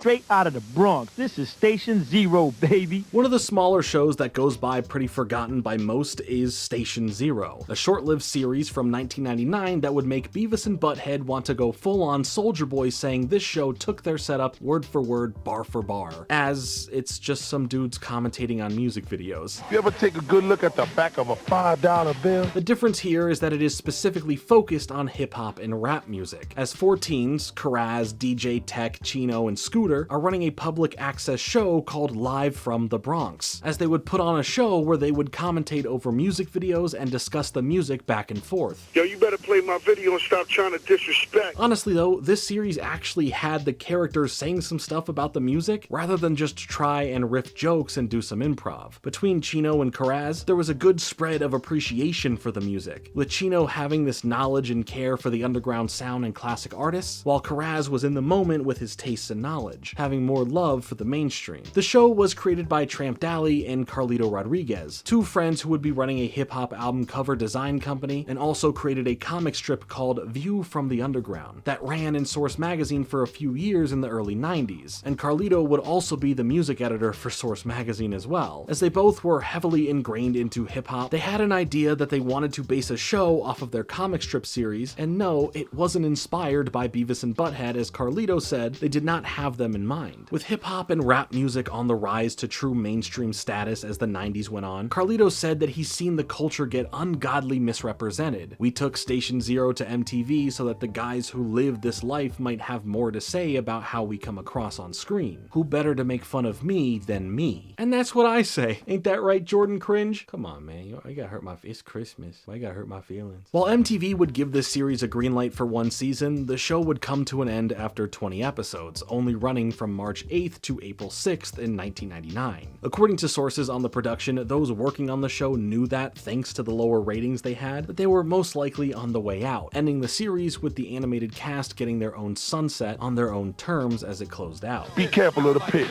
My tooth. I told you be careful, man. I really appreciate that there was a show like this that had similar aspects to Beavis and Butt-Head, but had genuine respect for the realistic feeling conversations on hip-hop, putting a proper spotlight on the genre of music that was was becoming more mainstream by the day. It puts respect on artists, both underground and popular, and plus the conversations that they would have in between talking about the music felt like such real conversations you'd hear between friends like this from New York. And speaking of stations, let's head over to the train station and go up to another spot in New York. We're heading downtown.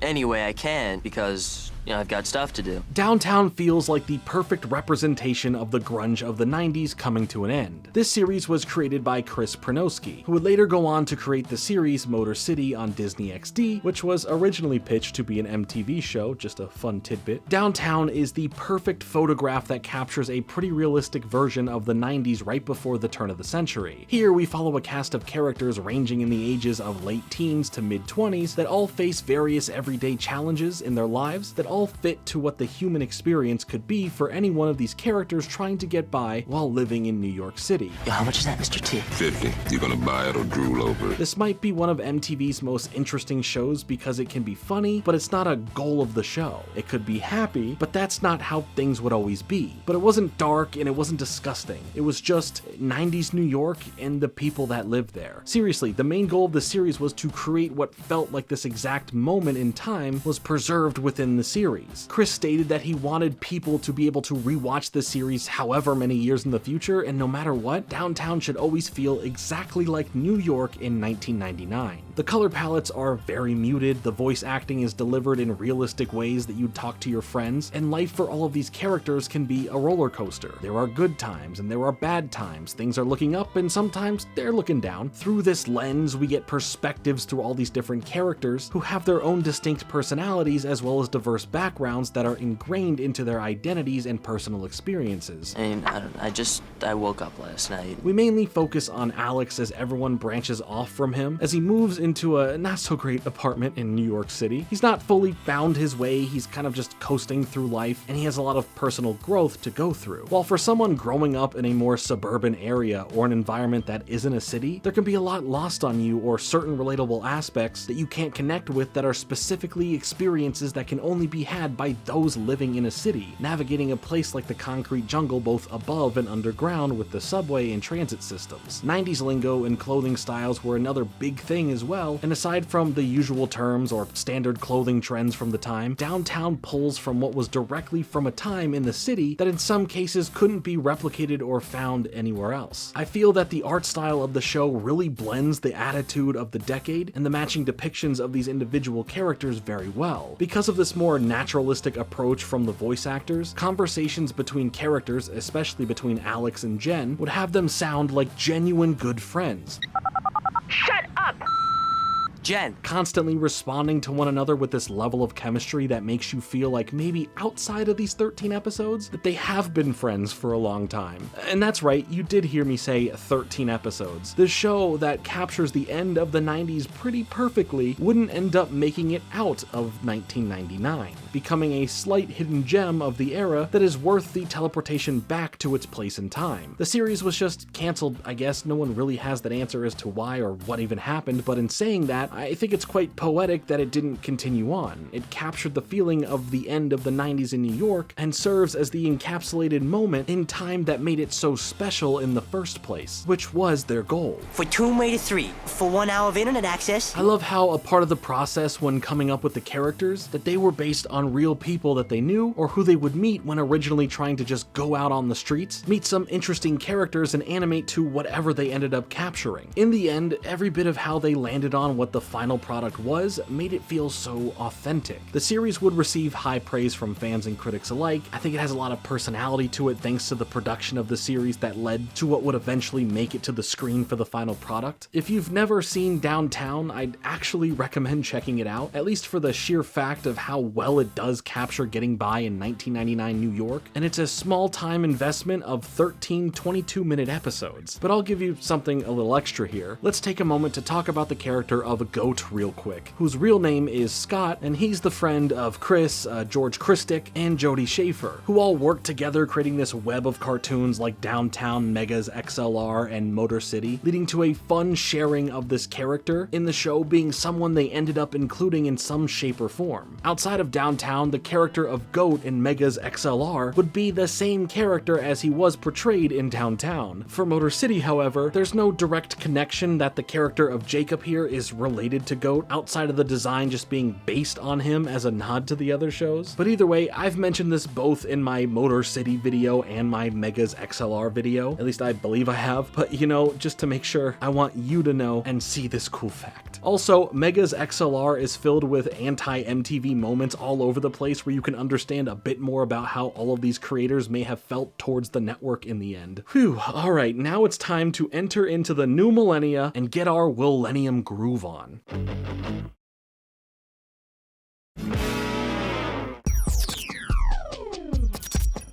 Sierra, I have to talk to you. I'm busy. Alright, we are finally in the 2000s with Spy Groove being the first new series to come from MTV and... it's nothing too special. What does it say? It's another show that goes just as fast as it came, lasting one season with 13 episodes, but there's just not a whole lot of substance here. Coming from Michael Gans, Richard Register, and Kevin Thompson, the show would be focusing on the comedy chemistry of Michael and Richard, who were seen as a bit of a combo act deal. What you do get is what I would call the mostly dull but sometimes chuckle-worthy banter of two secret agents that don't get into too much action show, starring Thing 1 and Thing 2. I'm sorry. I mean Agent 1 and Agent 2. Technically, these two were inspired by the looks of Ben Affleck and Matt Damon, and that kind of seems to be what the show is best at, mimicking other things, but not doing enough to feel original or make it worth the investment to watch. If you can tell from the footage, the show has the whole limited animation thing going on, having it be a purposeful choice to harken back to older cartoon series, and in general, to just make it have a more specific style that stands out. Oh boy, this one sure stands out. The usual? Yeah, but with a twist. Because of this, the animation feels like it's missing something, you know? Everything is so stiff, everything feels so clunky, and the only saving grace is that the other aspects of the show are bright and fast-paced to help offset the stiffness. These two agents are sent on missions where the action may not be the most flashy because of the limited animation, but I'd argue all of that is secondary to what the real purpose of the show set out to be, and that's just a series of fast-talking conversations and quips. These two would spend the majority of its runtime going back and forth, where it can sometimes bring out something new or something funny, but also could bring out a lot of repetition and just make you feel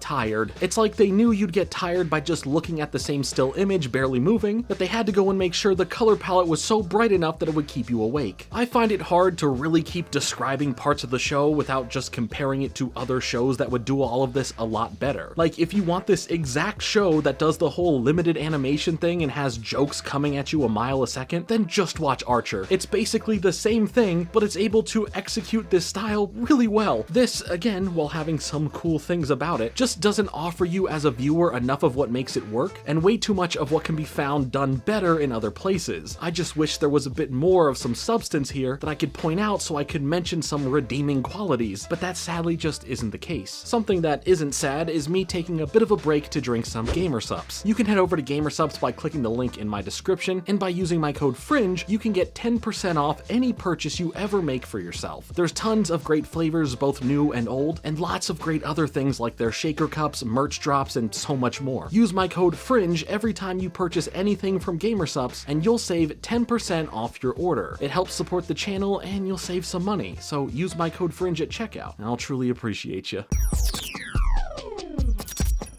Even... Yes, Cal. Even Rosie O'Donnell. You'll probably notice a pattern for a lot of the shows that we're talking about around this time, and that's how they are only lasting for one season containing 13 episodes. It's cool to see MTV greenlight more animated shows into production, but it's just sad to see how quickly some really good ones do go, which may just be the case for Undergrads. This show falls right in line with so many slice-of-life shows in the most wholesome and relatable ways possible. Since we are no longer in the 90s, the vibe really shifts to the feeling of the 2000s, 2000s with this show. We follow Peter, or Nitz, who as a college freshman has to deal with his brand new life at his university. Through his experience, we get to meet and see all the others who attend the university as well, seeing all the different individual stereotypes that would be on a school campus. It's all about friendship, seeing Nitz and his 3 closest friends pretty much split between different schools, but still coming together to hang out as the lifelong friends they've been. It's just a nice dynamic. See a college roomie guy? But it's in the moments where we see Nitz having to face the struggles of being an adult now, and having to figure out the different aspects that come as, well, what we would consider as extracurricular activities, like finding a place to fit in, learning to be responsible for yourself, entering the dating game, and much more. It's a good premise that ends up working quite well because of the show's creator, Pete Williams, who would put so much of himself into it. Not only did he base so much of it on his own life and experiences, but it's just kind of funny that in a way, Pete himself would end up dropping out of college to get the chance to make this show a thing. He ended up entering into an animation contest that his mother told him about, not thinking that it would lead to anything, but he wrote a personal college-like experience that had versions of him and his friends thrown into it and tweaked a bit, going by the title of The Click. Pete's life would rapidly change in both good, great, and some disappointing ways. While he would end up winning the contest, a massive surprise all on its own as it would get him a development deal, his work life spending time on this project would begin ramping up, so he would officially drop out of NYU in his sophomore year. And initially, it was just more good news and great changes, having the theme song for his show, which would now be titled Undergrads, sung by Good Charlotte, and then through all of this, a production assistant working on the series would turn out to be a love interest for him, and eventually would become his wife. But after such a massive up, there sometimes has to be a pretty big down. And that came in the way of the show not doing well in viewership and in ratings, as the animation landscape for adult cartoons was getting more and more crowded. And with that, raunchier and more in your face, and that really wasn't what Undergrads was. It had its moments, but the problem is the show was too lighthearted for the viewers of the network to stick with or connect with, at least on a scale that would make a difference for MTV to keep it around. So without any real info, the primetime competitive slot that Undergrads had on cable would begin to rapidly get buried on the network with no advertisement as to when the episodes would be shown. This killed the show in a matter of weeks. Not even halfway through the 13 episodes, the show was not able to be found, and Pete believed it to just be gone, and that was that. He was pretty crushed. He believed that this was where he would be focusing his life for the next handful of years. Bit by bit, things started regressing. He couldn't afford his New York apartment anymore, having to now move back in with his parents. Undergrads opted for a more real take on what the college experience is like, as it isn't this insane, endless party like other live-action programs on MTV would make you believe. It stands out in stark comparison that shows you a different college experience than what you'd expect. And that was another part of the problem because the network made Undergrads feel like it didn't fit here alongside the other content that was doing well to gain viewership. We elect a new number 1.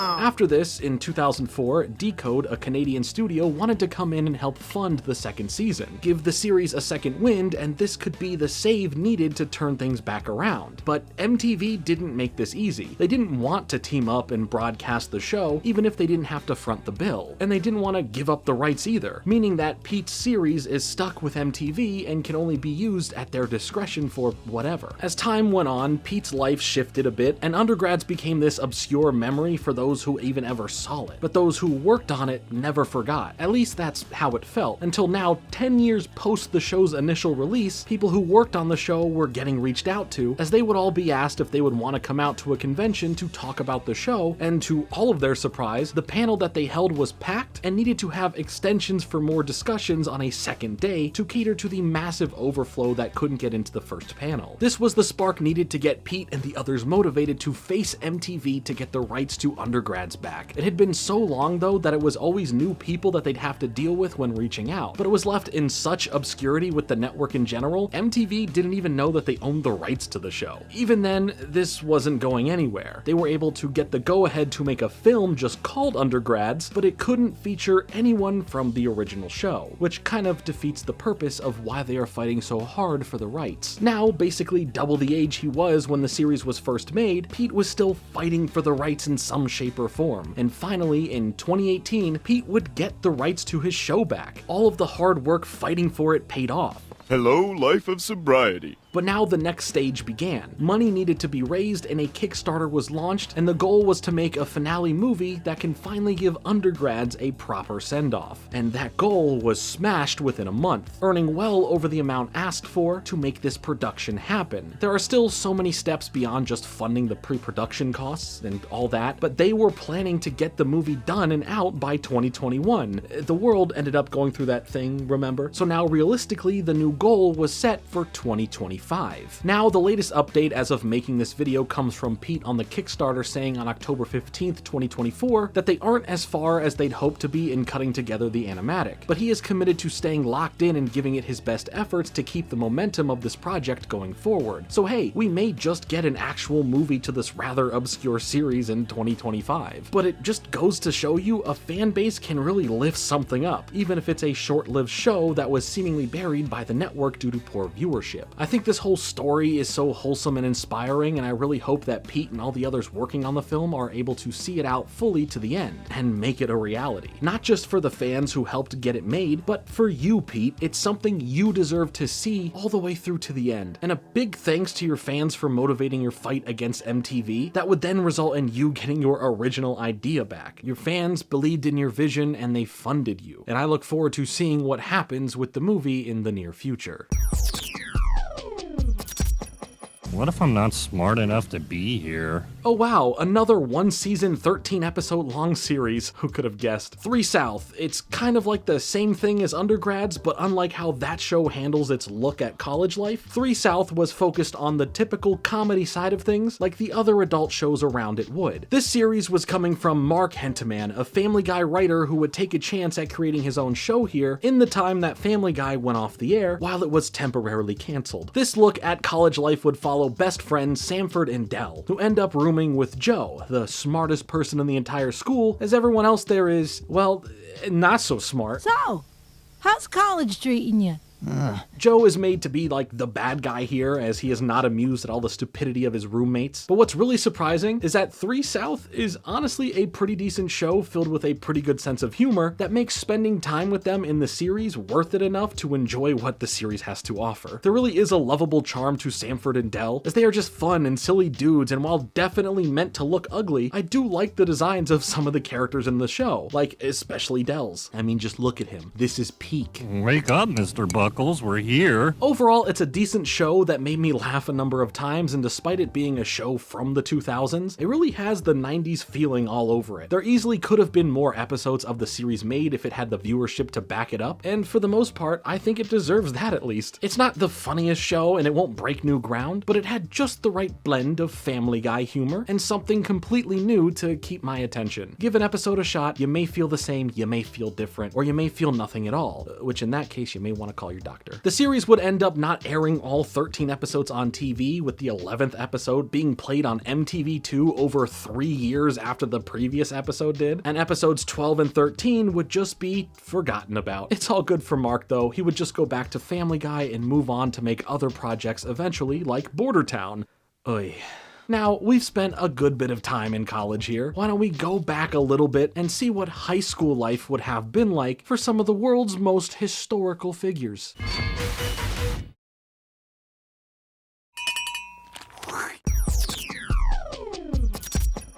Candy, stop! You're out of control!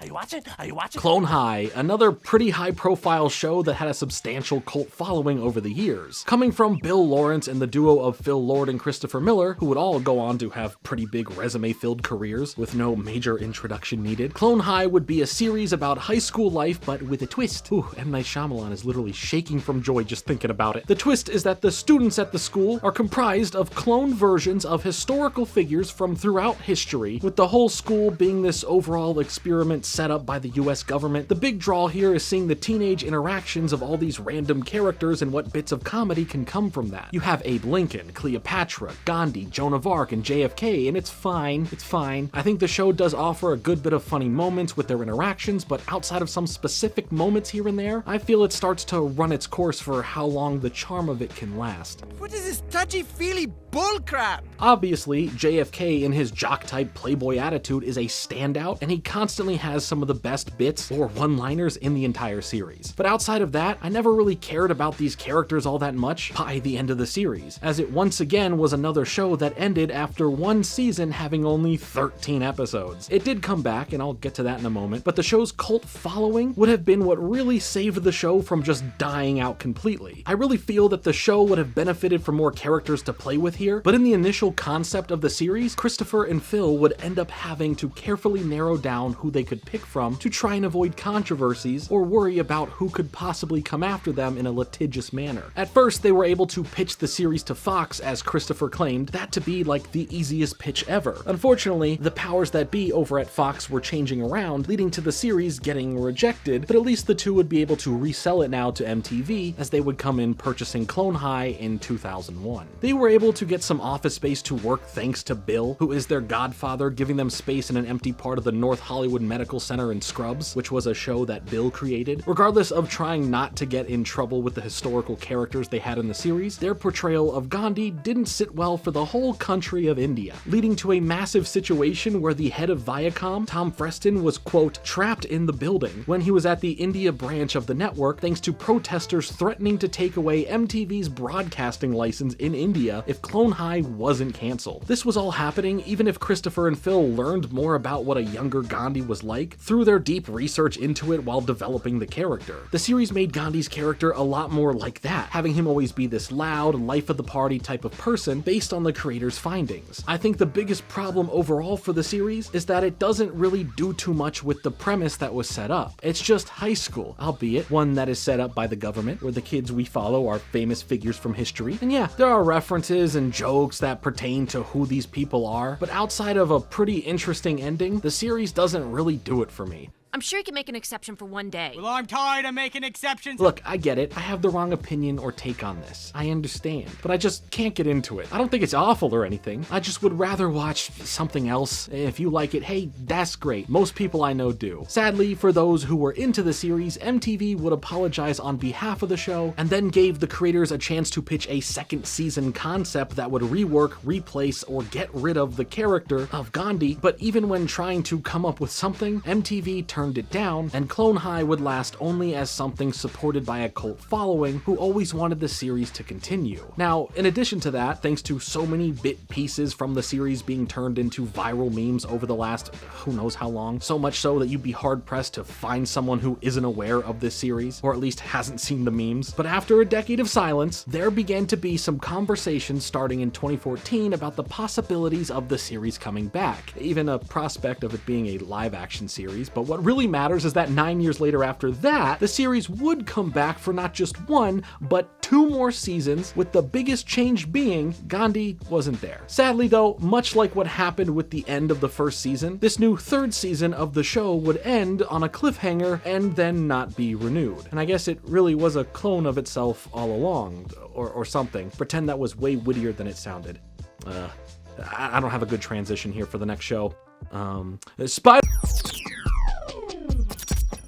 You can't run away from me forever, Peter Parker. Yeah, finally, time to talk about Spider-Man with all that MTV edge. It also was only 1 season long with 13 episodes. You know, I'm sensing a real pattern here, and I'm kind of sad about it. Spider-Man, the new animated series, premiered on MTV July 11th, 2003. While clearly the show doesn't fully connect to the Sam Raimi world, as the years after the show we would get sequel movies to the original, the show would build off from the original Sam Raimi Spider-Man film by following Peter Parker, Mary Jane Watson, and Harry Osborn as they would now be a little older and attending Empire State University. Through this, we follow Peter as he has to navigate still being a person with his school responsibilities, working on building his relationship with Mary Jane, being a friend to Harry, all while continuing the exploration of what being a superhero is truly about. Of course, there are a lot of loose threads that come from what happened in the original film that get explored here as well. Mainly that Harry is still dealing with the death of his father and still blaming Spider-Man for it. While the show builds up its own story and direction based on the material that came before, things could have been way different. In the conception of the show, it was planned to be a direct adaptation of Brian Michael Bendis' Ultimate Spider-Man comic, with Brian himself working on the production to help develop what it would be like, translating it from the pages of a comic and into a show. Despite writing the pilot for this show, Sony, who at this point had the rights to Spider-Man when it comes to film and television after making a $7 million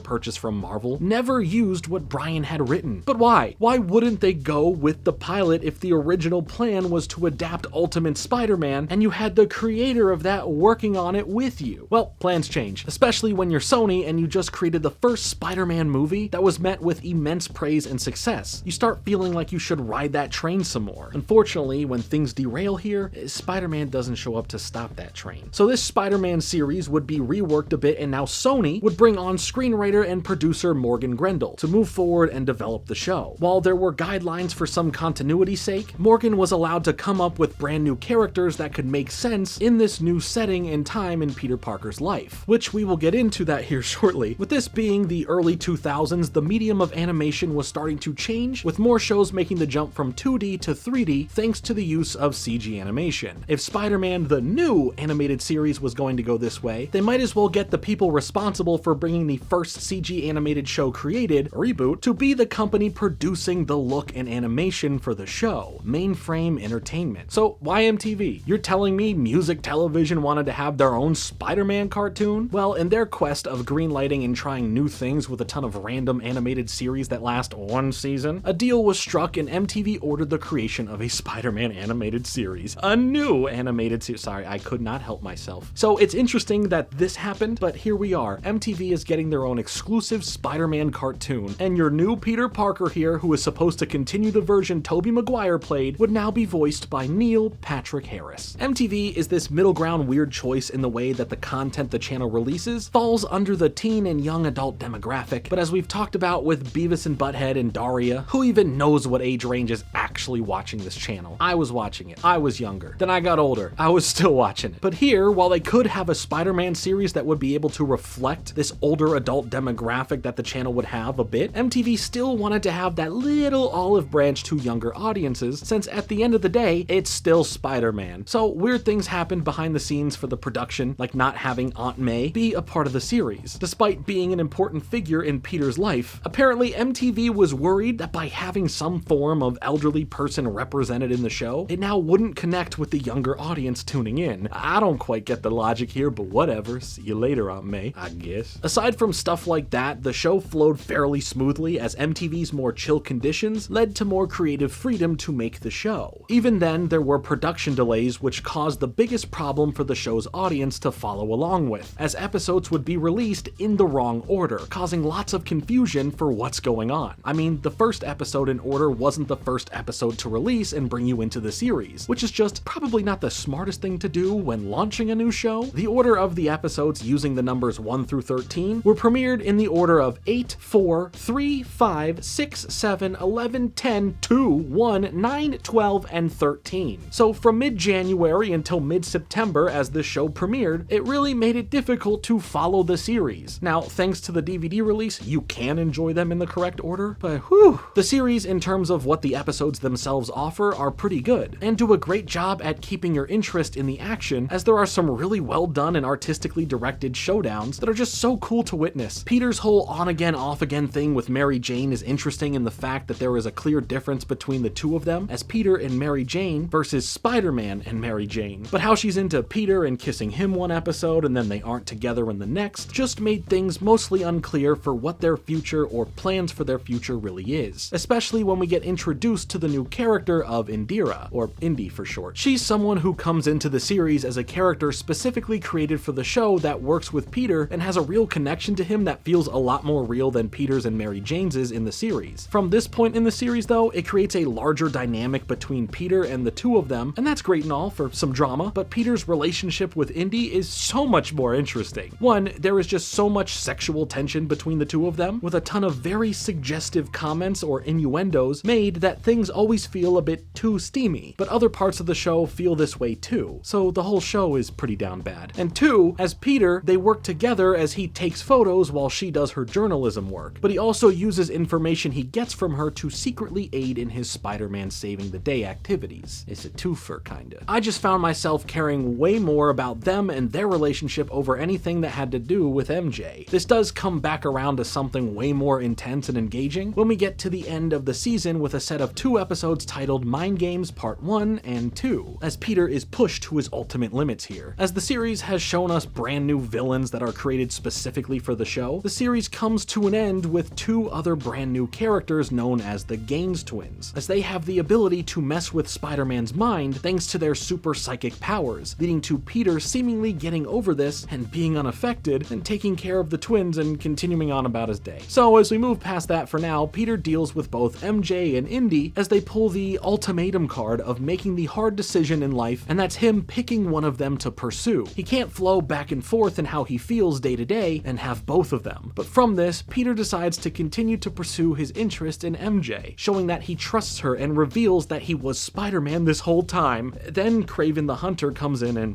flops at the box office. Oh, I'm sorry, that's my bad. I'm sorry. I mean, he just straight up kills MJ. There, are you happy? Was that a much better answer? So that sucks. I wonder if Indy's still around though. All of this ends up being revealed that the Gaines twins had corrupted his mind. This whole episode, for the most part, was just in his head and didn't happen. It was all a setup from the Gaines twins to have Peter believe that Kraven killed MJ and to seek out deadly revenge and go after Kraven, with the Gaines twins' motivation of doing so based on Kraven killing their parents. It's all pretty exciting and just a solid, engaging story that was executed well in the way that it was told. As things continue on and Peter nearly kills Kraven, he starts realizing something isn't right, now being able to pull back on hunting Kraven and just capturing him for the authorities to deal with instead. From there, he teams up with Indy after he figures out that everything he had experienced wasn't reality, and that MJ is just actually kidnapped and being held by the twins, with him now going after them and actually saving MJ, leading to a final confrontation with the twins where he pushes one of them off the roof of a building. But then another surprise reveal happens, as this was another messing with of Spider-Man's mind, as in reality he pushed Indy off, nearly killing her. This puts her in a coma, and with no guarantee that she'll recover from this, Peter goes after the twins to finish taking care of them, as he then pushes back from the superhero life, retiring from being a superhero, putting the Spidey suit in a briefcase with some bricks in it and tossing it into the water, saying goodbye to being a superhero. It's pretty dark, honestly, and not only do we see Peter beating himself up over this, but the world around him is against Spider-Man now. MJ has lost faith in Spider-Man being the responsible good guy after literally witnessing him pushing Indy off of a building. Harry still has a grudge against Spider-Man, and J. Jonah Jameson has just always hated him. And that's where it all ends. A dark, dreary cliffhanger ending. After 13 episodes, the season, and well, the series, was over. It had built up a big moment of Peter having just gone through so much at the hands of the Gaines twins, giving up on his superhero life for the safety of those around him that he truly cares about, ending on an unresolved cliffhanger, which really gets under my skin when this happens, as now this lives on as its own spin-off universe of the show, since the events of the show don't fit in with the continuity of Sam Raimi's second Spider-Man movie that would just be announced fully and come out in 2004. Why did MTV pull the plug on the show though? There's kind of conflicting things said about it, with the basic explanation of the ratings just not being where MTV wanted to see them, but what also is said is that the viewership wasn't that bad and potentially MTV just didn't see the show fitting alongside its other programming. I feel it's a bit of both here. I agree it doesn't fit with their other programming, but hey, they're the ones that ordered the show for production in the first place. I think that the episodes being out of order also led to viewer confusion and lack of interest. Heck, it can be the look of the show at the time that turns some of the viewers away. I mean, I think it looks pretty cool, if not sometimes pretty odd, looking from the use of earlier CG animation, but I like the cel-shaded rendering on top of the CG animation, and it really makes the series look unique. Overall, the series had decent to mixed reviews. Some see it as an underrated gem that is at least worth a watch, but knowing that the ending is a cliffhanger and ends on a pretty dark note overall could ruin the experience for some. So yeah, others think that since it all leads to nothing, that there isn't really a point to what you get out of it as a viewer. But there is a lot to like here in the show in my opinion. Lots of cool artistic choices that give some great mood to the vibe of the show, and I like that it takes a decent amount of plot points and setups from Sam Raimi's movie, but grows it out in a new way from there. The characters themselves don't exactly feel like they were meant to be the continuations of the live-action film versions of themselves. Peter and Mary Jane have this are they dating, are they not dating romance drama that only gets more complicated thanks to the addition of Indy, and for this time in Peter's life, life and the setting he is in, I think all of that feels fine and more realistic here, that it didn't feel like a side thing for no reason to add a bit of extra romance in. There is a feeling of the villains showing up in the series being limited and held back, as aside from a handful of actual villains that are real, the series adds some new enemies like brand new bad guys that have inspirations from other villains or a mix of them, and this comes from the freedoms given to develop new characters. If the series were able to continue on, there were plans to have other villains make appearances like Vulture and Mysterio, both being brought into the mix, with Peter, of course, coming back in to don the Spidey suit once more and continue on being Spider-Man. That just never got to come to fruition though. But it was cool to see that Michael Clark Duncan reprises his role as Kingpin, in which he had just played in live action in the same year's Daredevil movie. So maybe these worlds were kinda connected after all, or maybe it's a multiverse thing, or maybe it's... I'm just kidding. I'm not gonna do all that. Relax. I'm just here for what the show specifically offers. Even though the series has plenty of shortcomings, some hilarious weird animation, and ultimately ends up leading nowhere, there are still some pretty surprising moments, some great action, and letting Spider-Man get a bit darker, edgier, and sometimes more violent than any of the other Spider-Man cartoons. Whew, okay, now let's talk about something weird.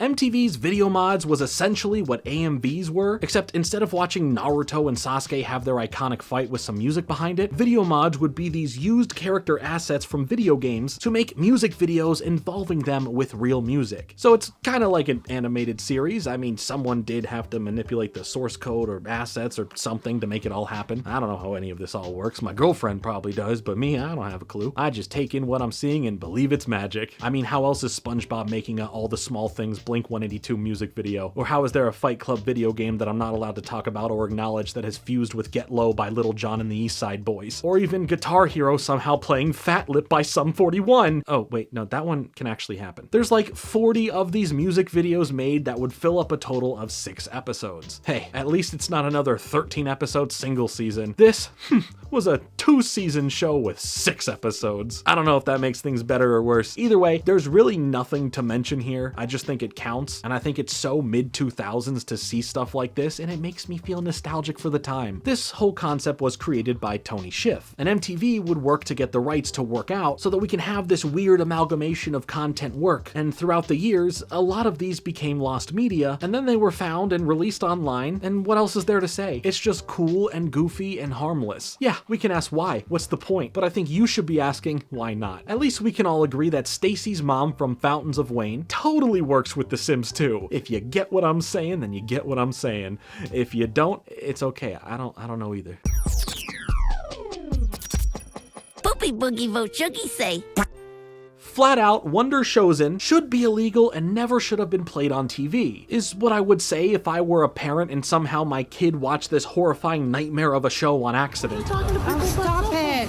Oh, good, you hung up. Okay. No, it wouldn't be my fault as a parent. It's everyone else's fault, and the world needs to cater to me. Jokes aside, simply, what the heck is this? Why do we do this? Who is this made for? Well, I mean, if you've ever seen the internet series Don't Hug Me, I'm Scared, maybe you'd kind of get it. It's this weird blending of childlike safety you felt from watching educational or silly programs from your childhood that then all of a sudden gets ripped away from you as horrific tension starts pulling at you, and now things are getting weird and scary and you're no longer safe and you want to close your eyes, but you also need to witness it all at the same time, so you must look, and yeah, Wonder Showzen is cool. Mainly diabolical, but cool. Great, now what are the orphans gonna eat? Created by Vernon Chatman and John Lee, this show, as it's literally described as, is a children's television series for adults. It takes all these slightly familiar feeling setups from programs maybe you watched as a kid, and through the use of adult puppeteering, and that's a term that I just learned today, it gives you this surreal and oftentimes uncomfortable fake kid show that wants to discuss politics and religion and so much more in a satirical way, while also going buck wild and extremely off the rails, and on top of that, still involve these clips of kids having interview segments like it was an episode of Sesame Street or something. I'll give it this, it's weird, it's odd, and it's sure something I think I'm good on ever experiencing again. It had 2 seasons with a total of 16 episodes, but I just want to know who was watching this, and apparently that answer is Eric Andre. He called it one of his favorite favorite shows of all time. Look, all I'm saying is that MTV on one hand can't be producing something like this over here, while also for some reason producing Fred on Your Head over on the Noggin channel. You're sending me mixed messages and I don't know if I'm safe.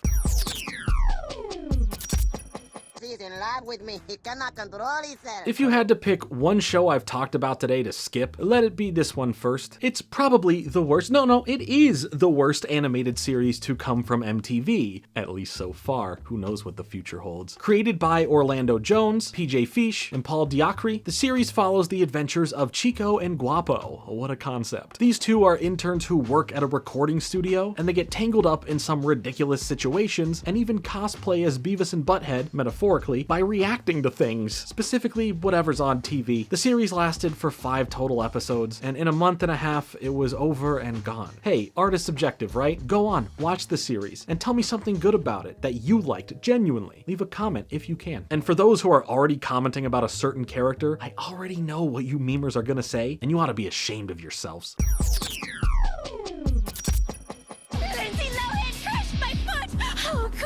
Well, are you gonna answer? Where are they at? Because this series only lasted for 8 episodes. So like, seriously, where are they? 10 more pounds and I'll be down to my birth weight. Created by Aaron Matthew Lee and Roastmaster General Jeff Ross, Where My Dog's At was a show about 2 dogs, Buddy and Wolf, who throughout the series would end up being temporary pets to a bunch of Hollywood celebrities, as this would be a way to poke fun at the individuals themselves through how they are drawn and how they act, as well as the dogs providing commentary for what's going on, with them roasting the celebrities as well. The roasting from the dog's perspective on it all works because Buddy was voiced by Jeff Ross himself, and it's kind of like his job to roast, and Wolf is voiced by Tracy Morgan, and I've seen how he treats Liz Lemon.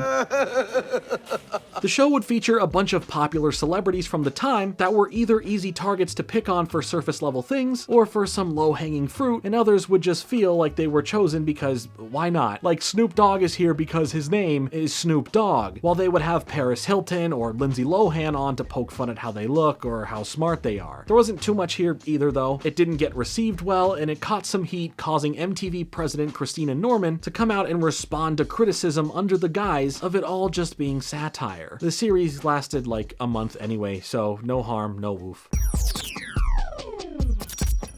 Look at that. It's 4:19. You got a minute? I'd consider myself a fan of the original Friday movie starring Ice Cube and Chris Tucker, but I don't think I'd consider myself a fan of Friday the Animated Series. Remember, like forever ago in this video when I mentioned Ice Cube starting to work with MTV, where at some point he was trying to work on a new version of Celebrity Deathmatch? Well, here, Ice Cube would work with them and create the animated series adaptation of his own movie. And I feel that he, of all people, would know best of how to translate his movie into a cartoon. But it's odd. It's like a decade goes by from the original film, and you forget what made the movie so fun and why the characters of Craig and Smokey work so well. Because here, they don't. They honestly just look like caricatures with extremely exaggerated features. Well, at least for Smokey. My God. Their personalities and actions or mannerisms don't line up at all to who they are supposed to be, and that's the most disappointing part, as this could have been something that might have been good. I guess we'll never know. I'm you at 40. I made it to 40?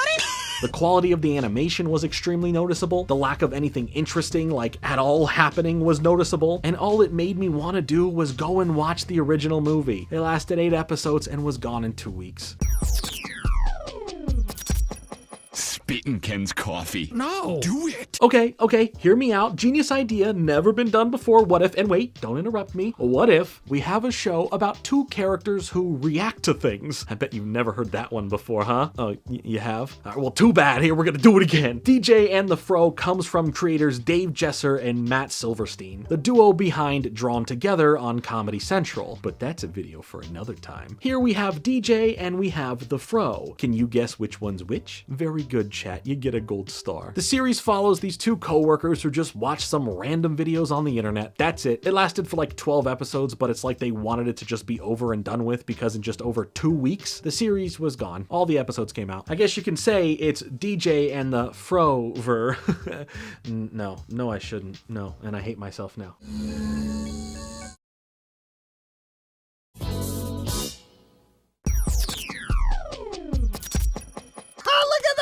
Fella. I don't know. The more I go through these last ones, the more I just feel so worn out. Stop your whining. Anyway, here's Popzilla, a sketch comedy series created by like 5 different people. Dave Thomas, Kevin Pedersen, Jared Miller, Tim Hedrick, and RJ Fried. And I, RJ, tried to care, but I can't. If you felt like other shows in this video really dated themselves, well, here's one that really does. Popzilla is the combination of the words pop culture and Godzilla. Wow, shocker. Creating what becomes a lot of pretty easy to make and low effort jokes at celebrities and anything that is in the mainstream in 2009. Yeah, that Jonas Brothers joke is really hitting hard in 2024. Heck, it's basically 2025. It's like exactly the same as what Mad's sketch show for Cartoon Network would be like that would come a year later. It lasted 12 episodes. Sorry for being so negative here towards the end. I just really need some. Oh my god, I almost forgot to breathe. I have to tweet that. I'm so tired. Anyway, Good Vibes, another short-lived show that lasted for 12 episodes. It was created by David Gordon Green, Brad Abelson, and Mike Clements, and for whatever freaking reason, it's written by Tom Brady. No, wait, that's the wrong Tom Brady, my bad. Well, then, I don't know, there really isn't anything too interesting here then. In a world full of Kardashians, I'm the Chloe. This was a show that fell into the same category of adult animated sitcoms that relied on crude jokes and some risque visuals to get you to laugh. I'll give it this, the show does have some nice genuine moments between the main characters of Mondo and his new friend Woody, but that's all I really liked. Mondo here has just moved from New Jersey all the way over to California, and he needs to learn how to adjust to a new way of life over here while living with his single-parent mother. He's a character who's self-conscious about his weight. Same. It just feels so uninteresting. It not only feels like something that may have been rejected, it's actually because it was. Fox already said no to the series with MTV picking it up, and after the series didn't have the best ratings, it was officially canceled. Like I said, it's not awful, it's just painfully average, not offering anything new, and it wasn't bad enough to even be interesting for that, just kind of forgettable. That's honestly the theme of a lot of these later shows that we're talking about. MTV really took a strong step forward in the 90s when it came to the quality of their animated programs. As time went on, it's clear that there was a pattern of MTV's quality control slipping as they opted to greenlight so many shows that would end up being canceled faster than most people realized they were even there. I'm not trying to be all like, hey look, the 90s, they were the best and all that, but like, what happened? There was just a vibe that was there that just isn't seen anymore in their cartoons. I'm not talking about the grunge or the stylistic experimental nature of the shows from then. I'm talking about a feeling. The feeling of counterculture, expressionism, something that would make it feel like something that MTV would make. And I feel that as we hit the mid-2000s, it became more of a dumping ground of shows that MTV themselves didn't really have any faith in and could just sweep under the rug after a few weeks or months. But with that being said, that's everything that MTV has to offer in the world of animation. Make sure to come back next time where we enter the animated world of... Thank you for like opening my eyes. You gotta be kidding me. Okay, one more show. Why not? Greatest Party Ever Told. It's a hybrid show that would at first feature stories told by people that would then be animated in some sort of unique style to that story. The second season of the series would do the same thing, only with celebrities. The stories were oftentimes pretty boring, with the odd ones here and there being interesting, and the animation in general would make it that much better. We just trying to cheer her on. We're like, okay, girl. But this all just felt so corporate.